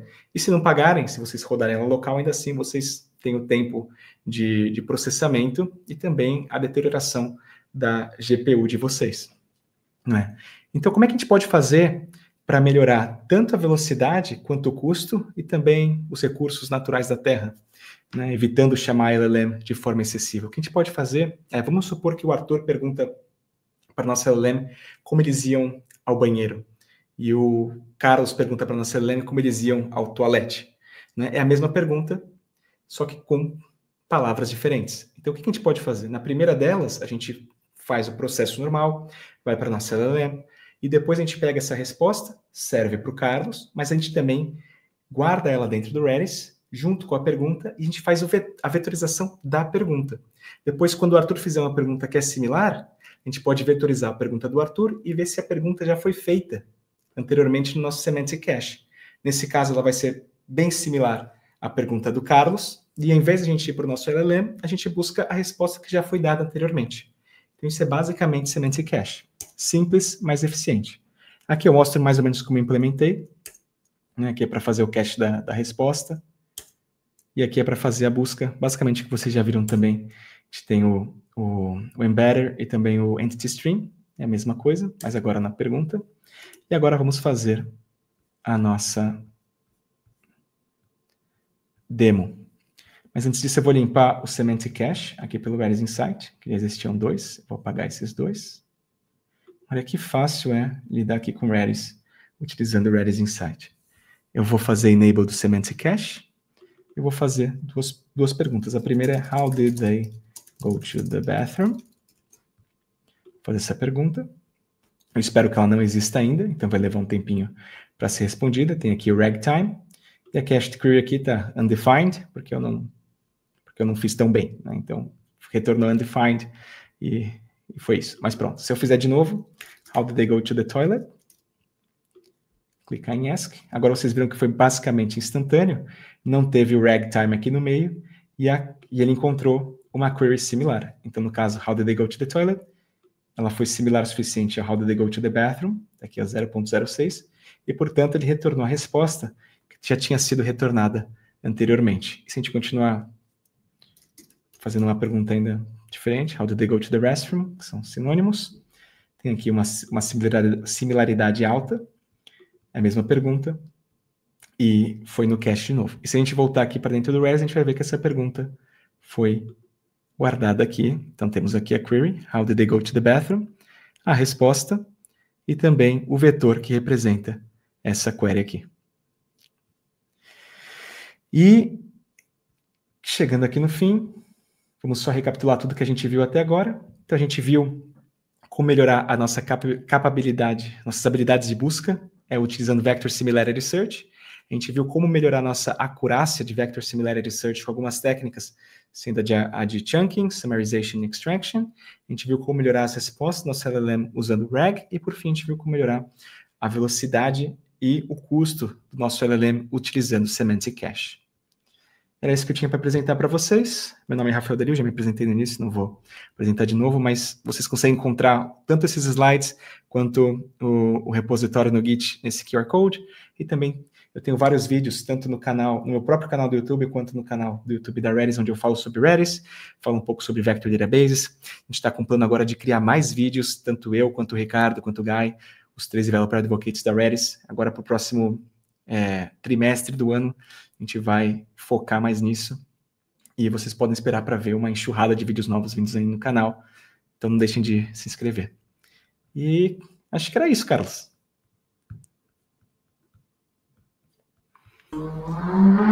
Beleza. Eu amo demais essa apresentação é do caramba. Obrigado. Eu sou bem nerdola e eu tive a oportunidade de ver essa apresentação 2 vezes e conversar com o Rafael, e além do Rafael, o Guy. Porque tudo é probabilidade no mundo da busca. O quão perto estamos.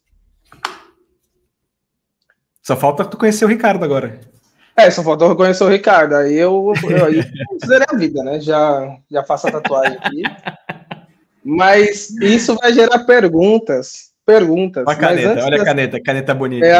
Porque eu tô com a caneta da Reds, né? E estou com um caderninho, como sempre, daquele jeito, porque o Carlos ele me deu uma missão aqui e eu tenho que cumprir. Ai, meu Deus. Peraí, antes de você mostrar a missão, deixa eu abrir a nossa conversa aqui do WhatsApp. Pra mostrar pra vocês o que o Arthur mandou para mim depois ele ver minha apresentação na Devox UK.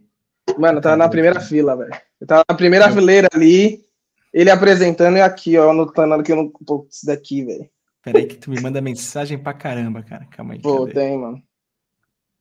Mas enquanto você tá buscando isso, eu vou tirando eu anotei algumas buzzwords aqui, que é legal pra a galera prestar atenção que nesse mundo de LLM, quando a gente entende, e para mim foi muito open mind, foi a talk do Rafa foi uma introdução, e lá eu tive a oportunidade de ver a talk dele de novo, que reforçou os estudos que eu estava fazendo, e a do Guy, porque são complementares no nível de tudo é probabilidade, tudo vai virar um número, e aí você vai entender o attention is what all you need, que é o paper do Transformers, que é o coração que transforma o que é RAG.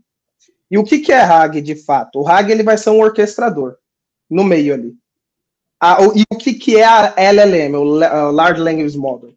Nada mais é com scrapping da internet inteira, que foi treinado, fez todo esse processo, ou seja, ele contém o learning, ele contém um fine tuning, que é basicamente ele buscar, pegar literalmente a pessoa que é um PhD e fazer perguntas e respostas e fazer todo o treinamento, toda a parte de machine learning em si.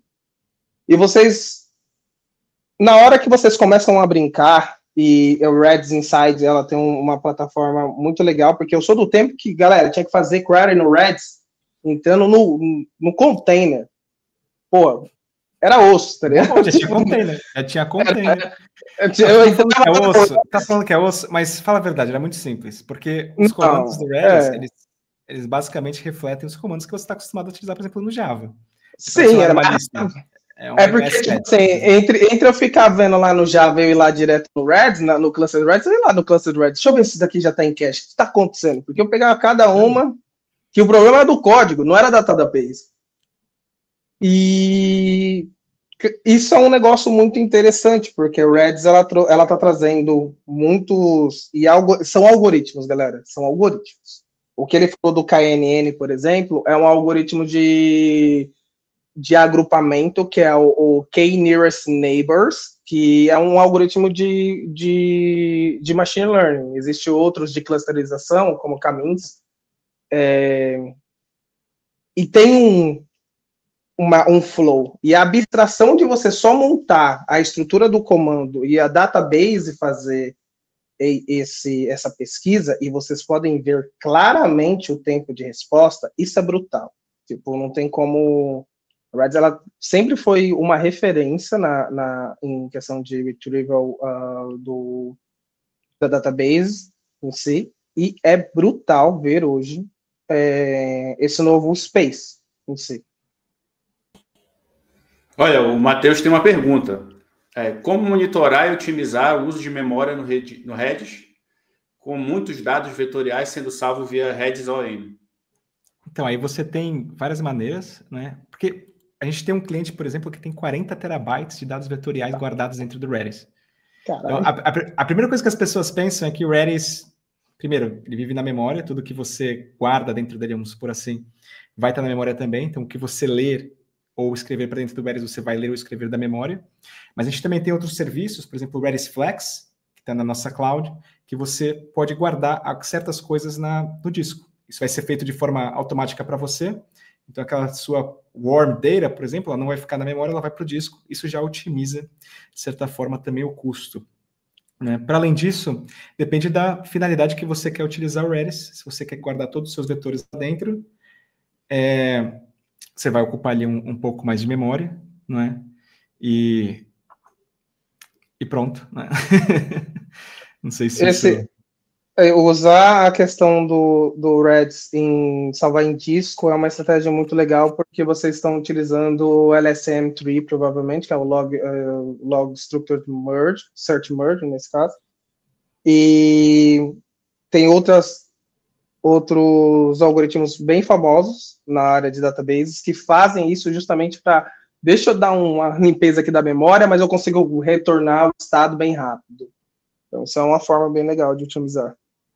É que depende do número de dados que você quer guardar dentro do Redis e se você precisa que todos eles estejam dentro do Redis. Né? Como eu falei, a gente tem clientes que têm uma base de dados de 40 terabytes só para vetores, mas se você não for guardar tantos vetores, você precisa ali de 10 gigabytes. Porque geralmente a maioria dos vetores que você vai guardar, você vai vetorizá-los e vão ser meio que estáticos, vão ficar lá dentro. O Matheus tem outra pergunta, né? Ele está perguntando se você ou vocês já usaram o Redis OEM com integração com o LangChain4j. E também tem outras perguntas aqui, tá várias perguntas no lugar só, né? Uhum. Se você vê o Spring AI evoluindo para algo como o LangChain para Spring. Então, eu não sei responder se vai virar o LangChain para Spring. Não sei se o Arthur quer responder, mas deixa eu responder essa parte do Redis OM. O Redis OM, enquanto o Spring AI não estava na versão 1.0, nem o LangChain4j, a gente ainda estava ali observando e decidindo se ele seria integrado com o Spring AI ou com o LangChain4j. A gente está muito próximo da comunidade da Spring. A pessoa que mantém, a pessoa principal que mantém o Arizona Spring também está muito próximo da comunidade da Spring, que é o Brian Sembora. E ele acabou optando pelo Spring AI no final, principalmente porque é uma biblioteca que é construída em cima do Spring Data Redis e para desenvolvedores de Spring. Então, por isso que a gente optou pelo Spring AI e não pelo LangChain4j. Agora, se vai ser o LangChain para Spring, não sei te dizer. Não sei se o Arthur... Então, venho fazendo alguns estudos aí, e uma principal diferença entre o LangChain e o Spring é que o LangChain ele utiliza o Apache Beans por baixo dos panos. É um framework que ele te dá um freedom muito grande, entretanto, ele tem uma curva de aprendizado também alta, comparado ao que temos hoje do Spring, que a pessoa já está muito mais acostumada ao plug and play, e principalmente como a documentação do Spring e AI eles já vêm de uma documentação muito boa, mas eles conseguiram transformar algo que não estava palpável ainda para a grande massa, de forma... O palpável que eu falo, galera, é algo como eu coloco isso em produção. Em beta para mim não importa, agora como eu coloco isso em produção. E o ecossistema do Spring, porque aí vai de novo, não é só o framework, é o que o ecossistema vai te proporcionar. Monitoramento, já tem lib. como que a token é guardrails, por exemplo, que é um tema que eu vou questionar o Rafa aqui, já tem lá, velho. Os caras já trouxe isso de uma maturidade, uma facilidade muito alta. Então, eu vejo o Spring vindo no princípio no qual ele foi concebido, que é aquela less configuration, tipo, vamos fazer algo mais simples de se integrar. Obviamente, quanto mais personalização, mais vai levar isso. Entretanto, eu vejo o LangChain, o Spring se baseando também em coisas que são do LangChain e o Deep4j, se não me engano, para seguir isso. Mas eu vejo claramente o Spring se tornando, na meu ponto de vista, agora, você vai ver, daqui para frente desse semestre, uma maior curva para o Spring AI, como ele lançou já o 1.0 release dele. Mas o LangChain também já está no 1.0, né? Lançou acho que uma semana antes do Spring AI, se eu não me engano. Você que me falou, acho que mandou. Sim, eu mandei. Eu tô de olho nos dois, filho. Eu tô... Poxa. O pessoal da Linux Chips aí mandou um salve para vocês aí. Opa! Salve!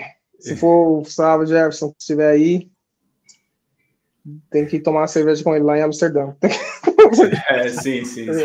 Deixa eu mostrar aqui para vocês o que eu tinha falado. Aqui, ó, share screen. Tire screen. Tá aqui, ó. Cadê? Aqui, ó, conversa com o Arthur. Ó. Depois ele assistir, tá aqui tudo que ele mandou. Notes, olhei uma plataforma, não sei o que, mandou um monte de feedback. E depois ele criou uma foto com o Venkat. Aí eu encontrei o Venkat antes dele, mandei a foto para ele. E depois ele mandou aqui, ó. E eu mandei de volta. Pô, o Venkat é muito sensacional, um coração maravilhoso. Cara, que cara, gente boa.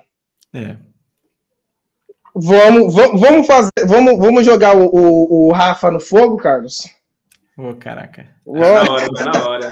São 8h30 aqui, pô. Olha, o 9h30 já. Aí, falando que o papo é sensacional.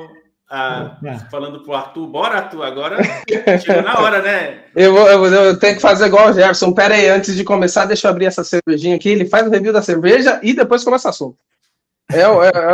Eu aprendi, vou ter que aprender com ele fazer os vídeos. Uma coisa muito importante do contexto de LLM são os vetores. E você vendou a palavra vetor, embedding, mas o que eles são, no final das contas, quando a gente está se comunicando com uma API externa como a OpenAI, eles são tokens. E o que é esse token, Rafa? Você sabe me dizer o que é esse token, especificamente? O que é esse token? Antes de eu responder essa pergunta, eu só lembrei de mais uma coisa aqui em relação à pergunta do Matheus, agora que você falou em vetores, que outra forma de otimizar o espaço também é escolhendo embedding models que te tragam vetores que são menores. Se você tem ali um embedding model que te traga vetores de 3.072 dimensões, cada vetor vai ser muito maior do que um vetor de 384 dimensões. E um vetor ser muito maior do que o outro não significa propriamente que ele é melhor. Que ele é melhor. Os vetores eles são treinados desculpa, os embedding models são treinados num certo corpo de dados, e pode ser que um vetor de 384 seja mais especializado para uma determinada tarefa. Agora, o que são os tokens exatamente? Eu não sei te responder, Arthur. Você quer responder essa pergunta? Bom, ela tem a ver também com essa resposta que ele deu, Matheus, que é quando a gente está fazendo um processo de embedding, a gente... Uma frase, uma palavra, ela pode ser representada de várias formas diferentes. E nessa forma de representatividade é chamada do token, o agrupamento. Que basicamente a LLM vamos lá, de forma esdrúxula. Vou pegar tudo que é caractere, vou jogar num mapa e vou fazer um hash disso daí que vai virar um número. Nesse número ele se chama dicionário. Só que quando eu estou fazendo a parte de tokenização, e aí vem essa parte de fato que é o Transformers, esse é o paper que deve ser lido, que ele tem... você pode ver que quando o Rafa ele abre ali o Heads Inside, uma palavra pode ter diversas representatividades diferentes no vetor, porque ele vai fazer meio que e aí vem algoritmos que é um slide window dentro dessa palavra, que vai mostrar ela de várias, numericamente falando, de várias formas diferentes. É algo muito legal. Esse é até o negócio que eu falei pro Rafa, pô, você tem que colocar o Transformers, né, que é o Tokenizing I.O., que mostra ele escrevendo a palavra e mostra certinho a... Deixa eu compartilhar minha tela aqui e mostrar mais uma coisa. Quando vocês pegam o Embedding Model, esse aqui, por exemplo, é o que vem por default no Redstone Spring que eu falei. Esse aqui é o Hugging Face, isso aqui é como se fosse um GitHub de modelos. Vocês têm diversos modelos aqui, esse aqui é um deles, feito para criar vetor de palavras. Putz, tem mais uma coisa que eu podia mostrar na apresentação também, depois eu vou mostrar, lembrei agora. E aqui, aumenta a fonte. Opa, vamos lá. Aqui, ó, bem grande para vocês. E aqui dentro vocês vão ter dois arquivos que são muito importantes para o Spring AI. O primeiro é esse aqui, que é o Tokenizer, que como o Arthur estava falando, esse aqui é o responsável por transformar o texto em tokens. Vocês podem pensar assim, como se fossem sílabas, mas não necessariamente sílabas da forma como a gente conhece. E o Embedding Model, ele é determinístico, tá? Então, sempre que você colocar um certo texto nele, ele vai sempre retornar o mesmo vetor para vocês. E aqui dentro você tem esse Model ONX, por exemplo, e aqui dentro desse Model você tem os pesos, os weights, né? E são esses pesos que vão determinar qual vai ser a resposta final. Agora, voltando atrás, para outra coisa que o Arthur falou também, ele falou que os LLMs são uma compactação da internet, né? Tem um youtuber que trabalhou para OpenAI, não sei para onde é que ele trabalha agora. O André, eu sei qual é esse cara. Esse cara é Andrei. Esse cara é bizarro, gente. Sim. E uma das coisas que ele falou nesse daqui, ó, Intro to Large Language Models, é que o LLM ele é basicamente uma compactação zip da internet, mas ele não é lossless, então você praticamente não consegue descompactá-lo, né? Mas esses zips seriam os pesos, então ele consegue recriar a internet, o corpo de documentos que ele foi treinado. Então, por exemplo, o LLM, quando ele está cru, né, quando ele acabou de passar pelo treinamento, e você faz uma pergunta para ele, o que ele vai responder para você é algo que é muito similar ao que existe na internet. Por exemplo, uma página da Amazon, uma página da Wikipedia e assim por diante. E depois vem a parte de fine-tuning, que é o que o Arthur falou também. E nessa parte de fine-tuning, você vai ter... você vai transformar essas respostas, basicamente, em respostas que seriam mais similares às respostas de um chat. Fazendo o treinamento agora com base em respostas em perguntas e respostas, que podem ser feitas por PhDs, como o Arthur falou, mas também podem ser feitas de forma sintética.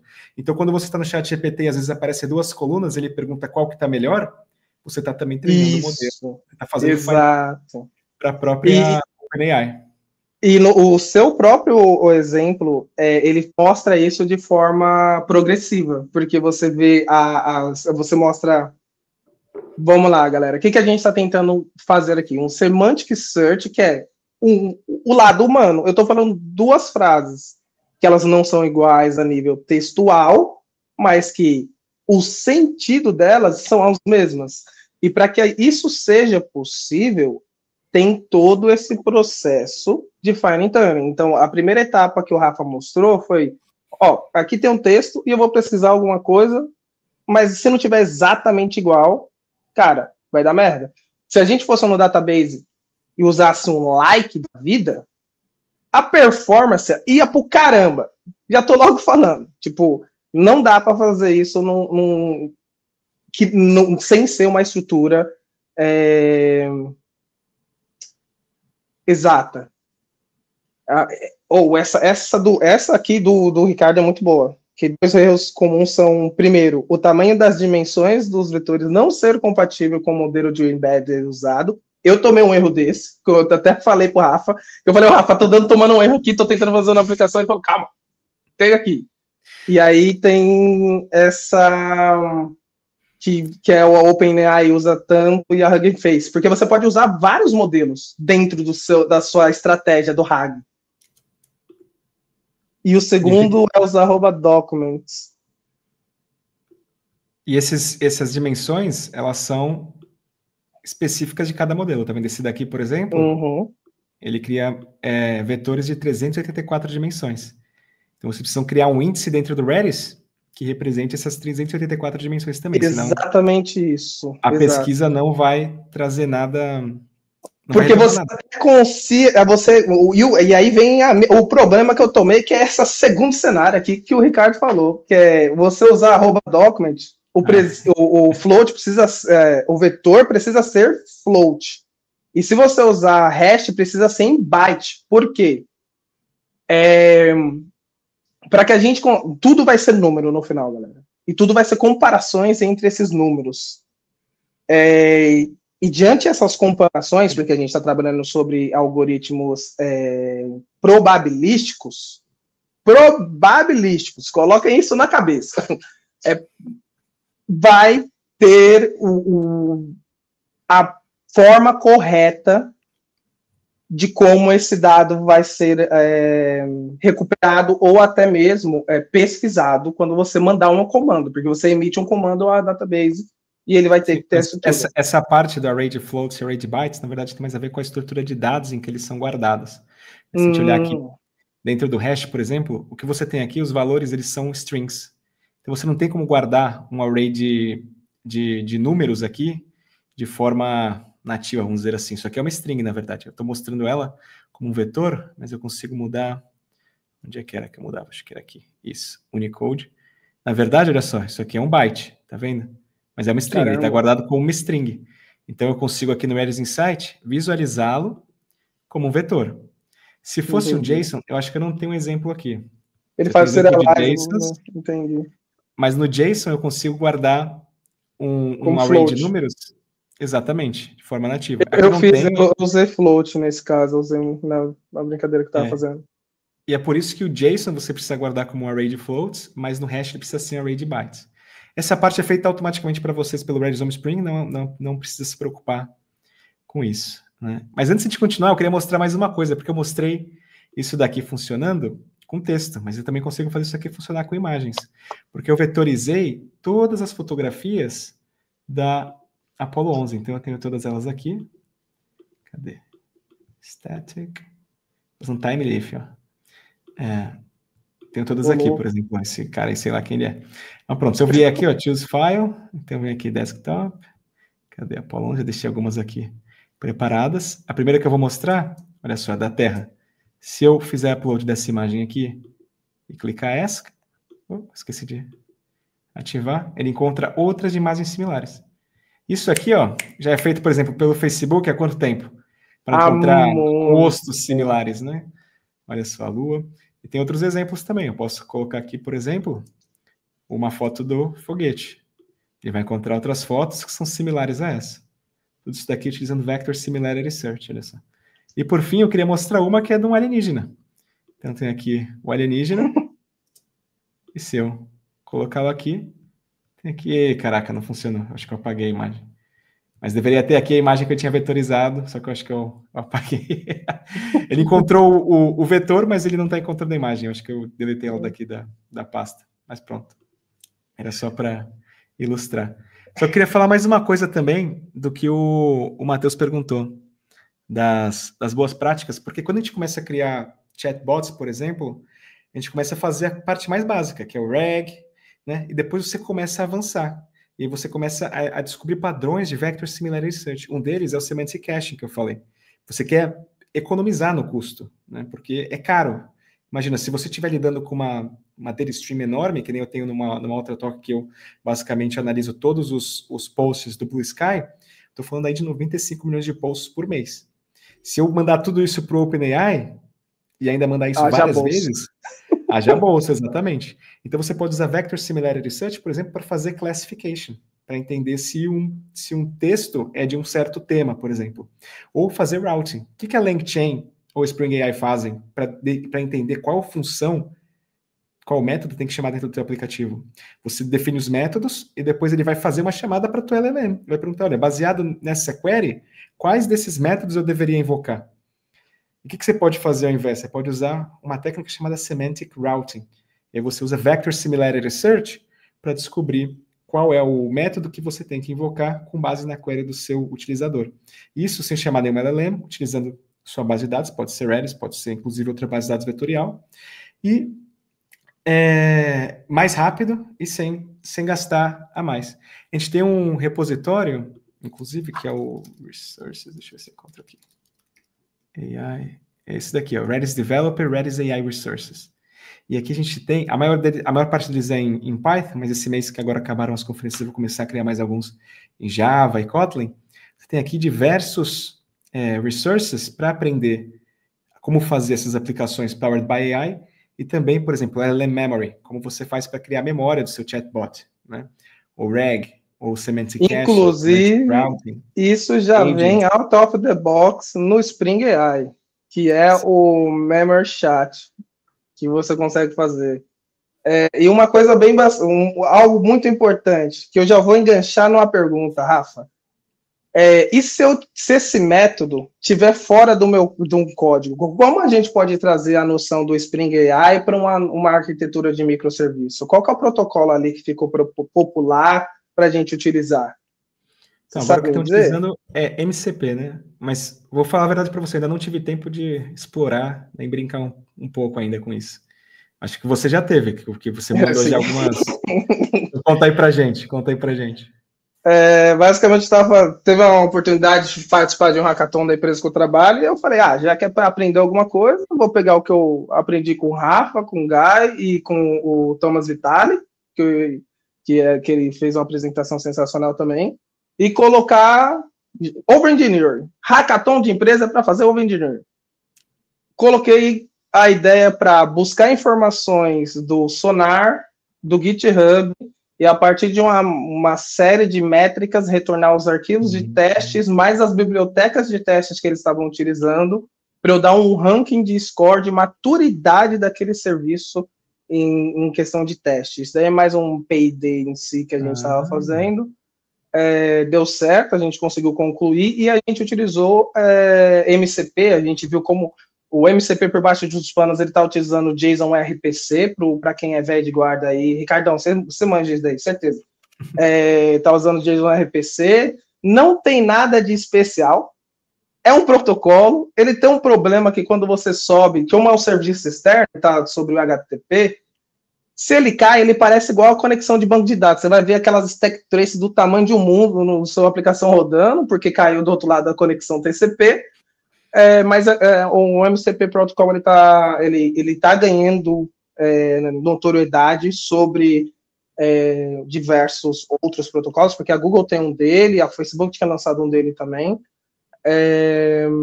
E o legal que eu peguei isso, porque o que importa para nós, o cansado do dia a dia, que quer jogar alguma coisa em produção. Como que eu vou observar isso? Como que eu vou pegar? Porque como o Rafa diz, se ele pegar aquela quantidade de token e mandar para a LLM, ele vai falir o cartão de crédito dele. Então, como que você sabe a quantidade de tokens que estão entrando e saindo porque você paga o token de entrada e os tokens de resposta. É uma maravilha o capitalismo. E aí, o Spring por baixo dos panos, ele já deixou isso disponível para você saber exatamente o que você está chamando, o que você está retornando. E essa quantidade, assim. Então, mais um motivo que eu acho que o Spring ele vai se tornar o standard de mercado na questão de como utilizar estruturas prontas.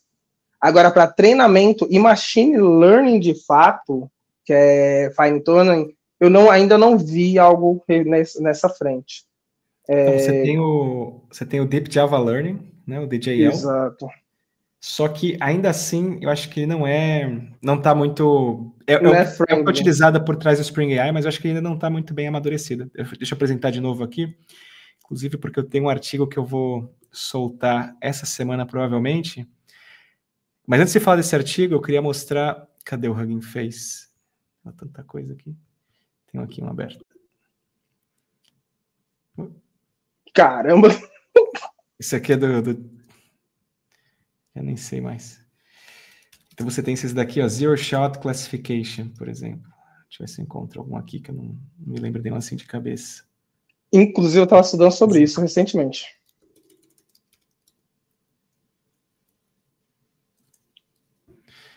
Vou fazer diferente. Eu vou abrir aqui o meu Medium, porque eu tenho um artigo que está pronto para ser liberado, mas ainda não sei. Que é esse aqui, a Zero Shot Classification with the Deep Java Library. Então, tem aqui o link. Copiar aqui. O que você pode fazer, por exemplo, com um modelo desse, porque o que as pessoas estão fazendo hoje é utilizando LLM para tudo, né? Então, qualquer problema que elas têm, elas querem usar LLM para resolver. E nem sempre é preciso. Esse daqui é um modelo que é muito menor, você consegue rodar localmente, ele deve ter uns 500 megas, e você vem aqui, por exemplo, e escreve um texto.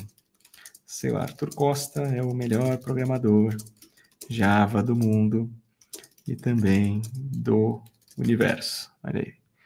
E depois você coloca aqui várias labels, que são basicamente, você quer saber o quanto essa frase que eu coloquei no início é similar a essas labels que eu vou criar aqui.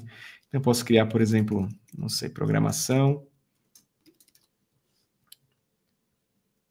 comma separated. Então, isso aqui era melhor fazer em inglês, na verdade, porque esses modelos geralmente são... A gente pode testar em português primeiro.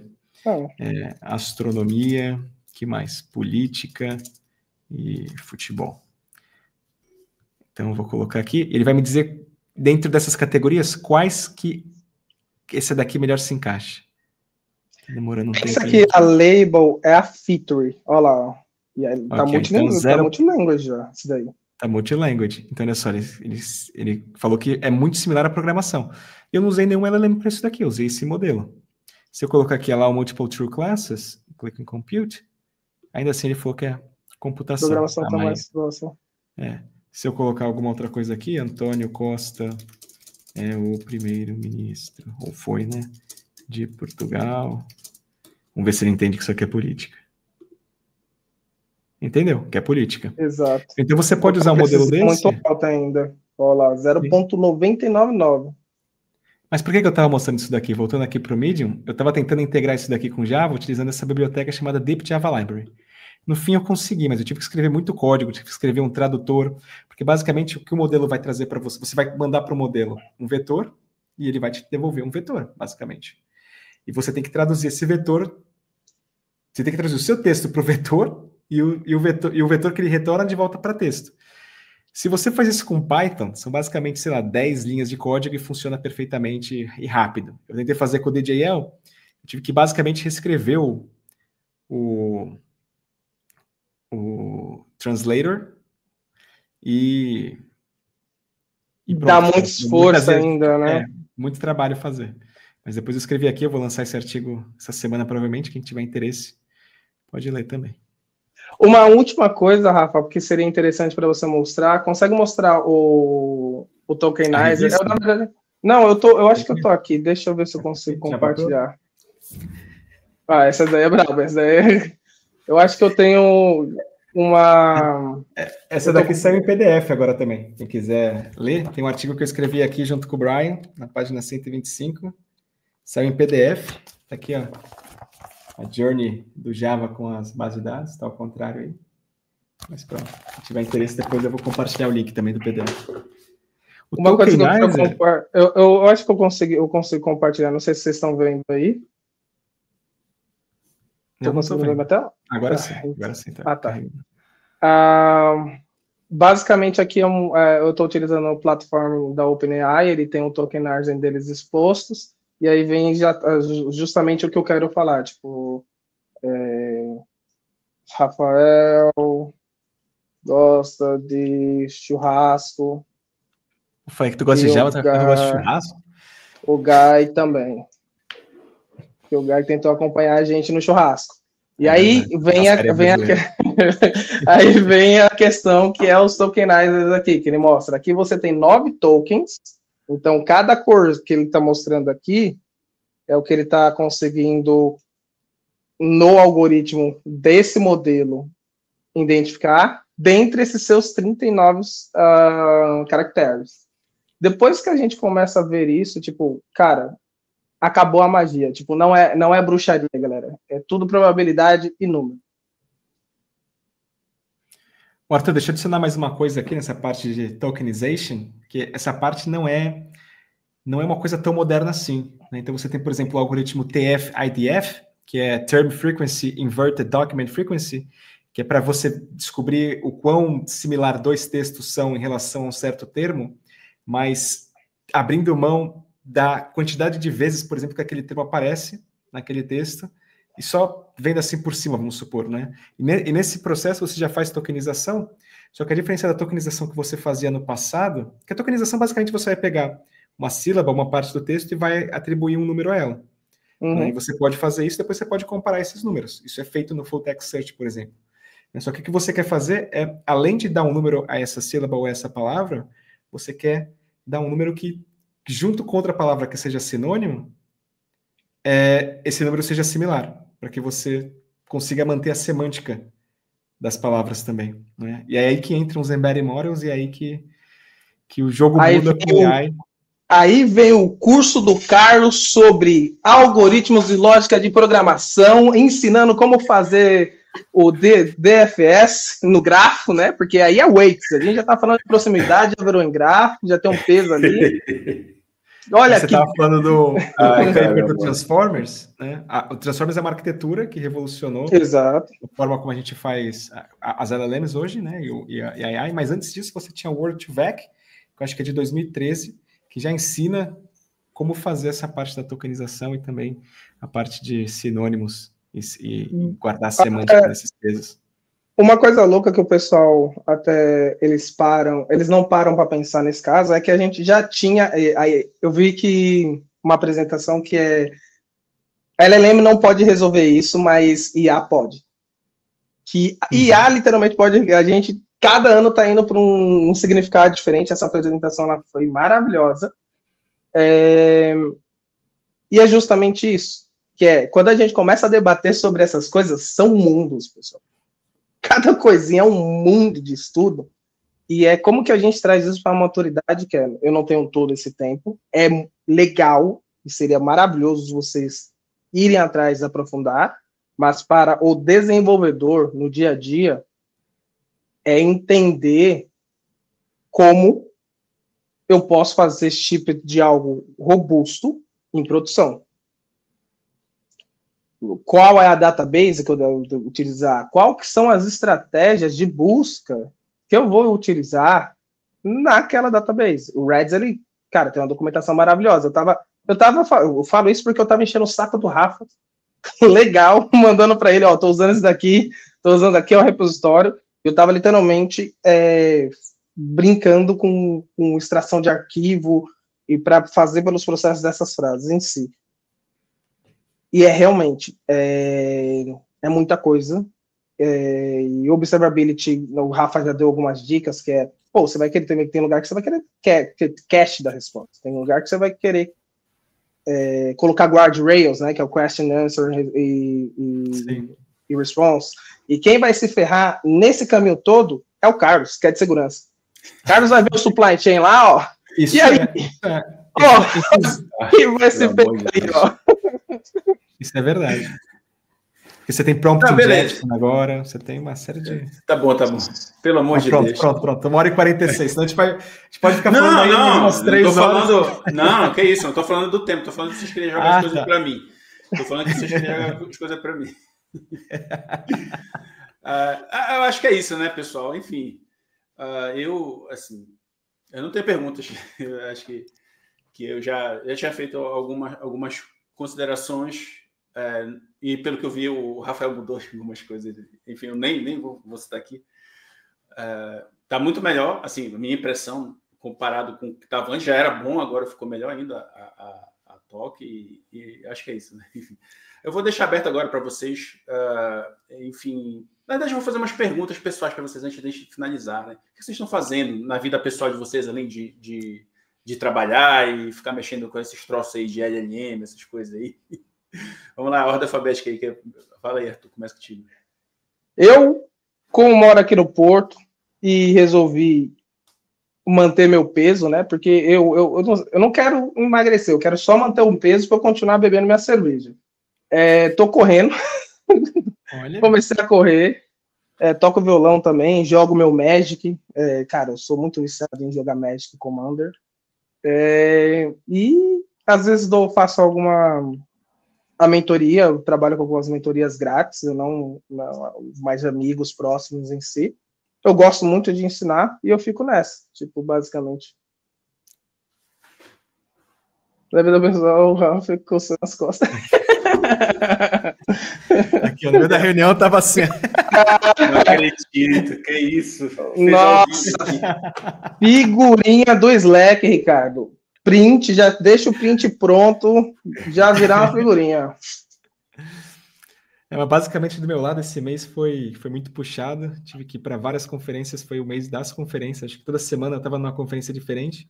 Na quinta vai ser a última, que vai ser na JSpring aqui em Utrecht. E depois, dia 17, ainda vou falar no Amsterdam Jug sobre estrutura de dados probabilísticas, que nem o Arthur estava falando ali. Mas na minha vida pessoal, agora que eu estou retomando um pouco, eu descobri um mundo que eu não conhecia, que é o mundo da literatura japonesa. Então, eu estou lendo um outro livro, que é o The Convenience Store Woman, que é sobre uma menina autista que trabalha numa loja de conveniência, ela conta como ela vê o mundo e como o mundo a julga e tudo mais. É bem interessante o livro. E o outro que eu peguei agora é esse daqui, que é More Days at the Morisaki Bookshop, que, pronto, estou curioso para ver qual que é a história. Eu não lia livros de ficção antigamente, comecei a ler esse ano e tenho gostado bastante, acho que é um bom passatempo. Eu leio bastante mangá também, tá? Eu leio... Na verdade, eu sou muito viciado nessa área, que não é só mangá. É mangá, manhwa, que é coreano, e manhwa, que é japonês, que é chinês. Então, mangá japonês, manhwa coreano, que chegou no espectro ali da minha vida, que acabou as minhas leituras. Aí eu tive que expandir os horizontes. Boa, aí boa. E é isso, eu vou deixar aberto agora para vocês fazerem despedida, de novo em ordem alfabética. Aí a pessoa vai ficar sozinha para se despedir aí. Vamos lá, começa com o Arthur. Boa. Bom, foi um prazer participar aqui dessa live, desse vídeo. É um conteúdo que eu venho me aprofundando mais. E, cara, eu sempre estou compartilhando coisas. Eu tenho um projeto chamado Tech Spots, que eu publico coisas mais aprofundadas, eu vou muito deep dive, são artigos muito longos. E vou apresentar no DevOps da Praia um modelo de programação concorrente não tão conhecido na área do desenvolvimento comum, que é o Actor Models. Então, cara, estejam lá. Basicamente é isso. Quando que vai ser? DevOps? Tem que falar pra galera, pô, a data. Vai ser dia 1º de julho.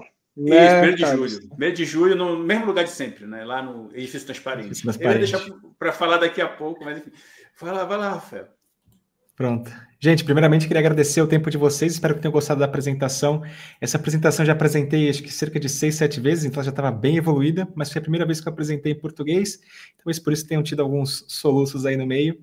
De qualquer forma, ela também está disponível no YouTube, no canal do Devoxx France, e eu tenho outras apresentações também, uma sobre estrutura de dados probabilísticas, tem outros vídeos no canal do YouTube da Redis também, e agora eu quero começar uma nova série, onde eu analiso artigos científicos relacionados à AI. Eu comecei nesse mundo da AI faz cerca de 7 meses, eu tenho tido bastante tempo para pesquisar e entender melhor como esse mundo funciona, e agora eu quero compartilhar mais ainda com vocês. Se tiverem interesse, estou no Blue Sky, estou no Twitter, estou no LinkedIn, estou no Instagram, estou em todo lado. Meu nome é Rafael Delio, se pesquisarem no Google aparece tudo sobre mim, inclusive um artigo que eu escrevi quando eu tinha 15 anos sobre Justin Bieber, se alguém tiver interesse também, acho que está na R7, alguma coisa assim. Pelo amor de Deus. Uma vez na internet para sempre. Então... Verdade. Mas assim, enfim, todos os links do que a gente conversou vão estar aqui no comentário do. Então é isso, pessoal. Muito obrigado pela presença dos senhores. E dei tchau aí, que a gente vai sair da tela da galera aí. Tchau, tchau. Eu que agradeço. Tchau, tchau. Valeu, pessoal.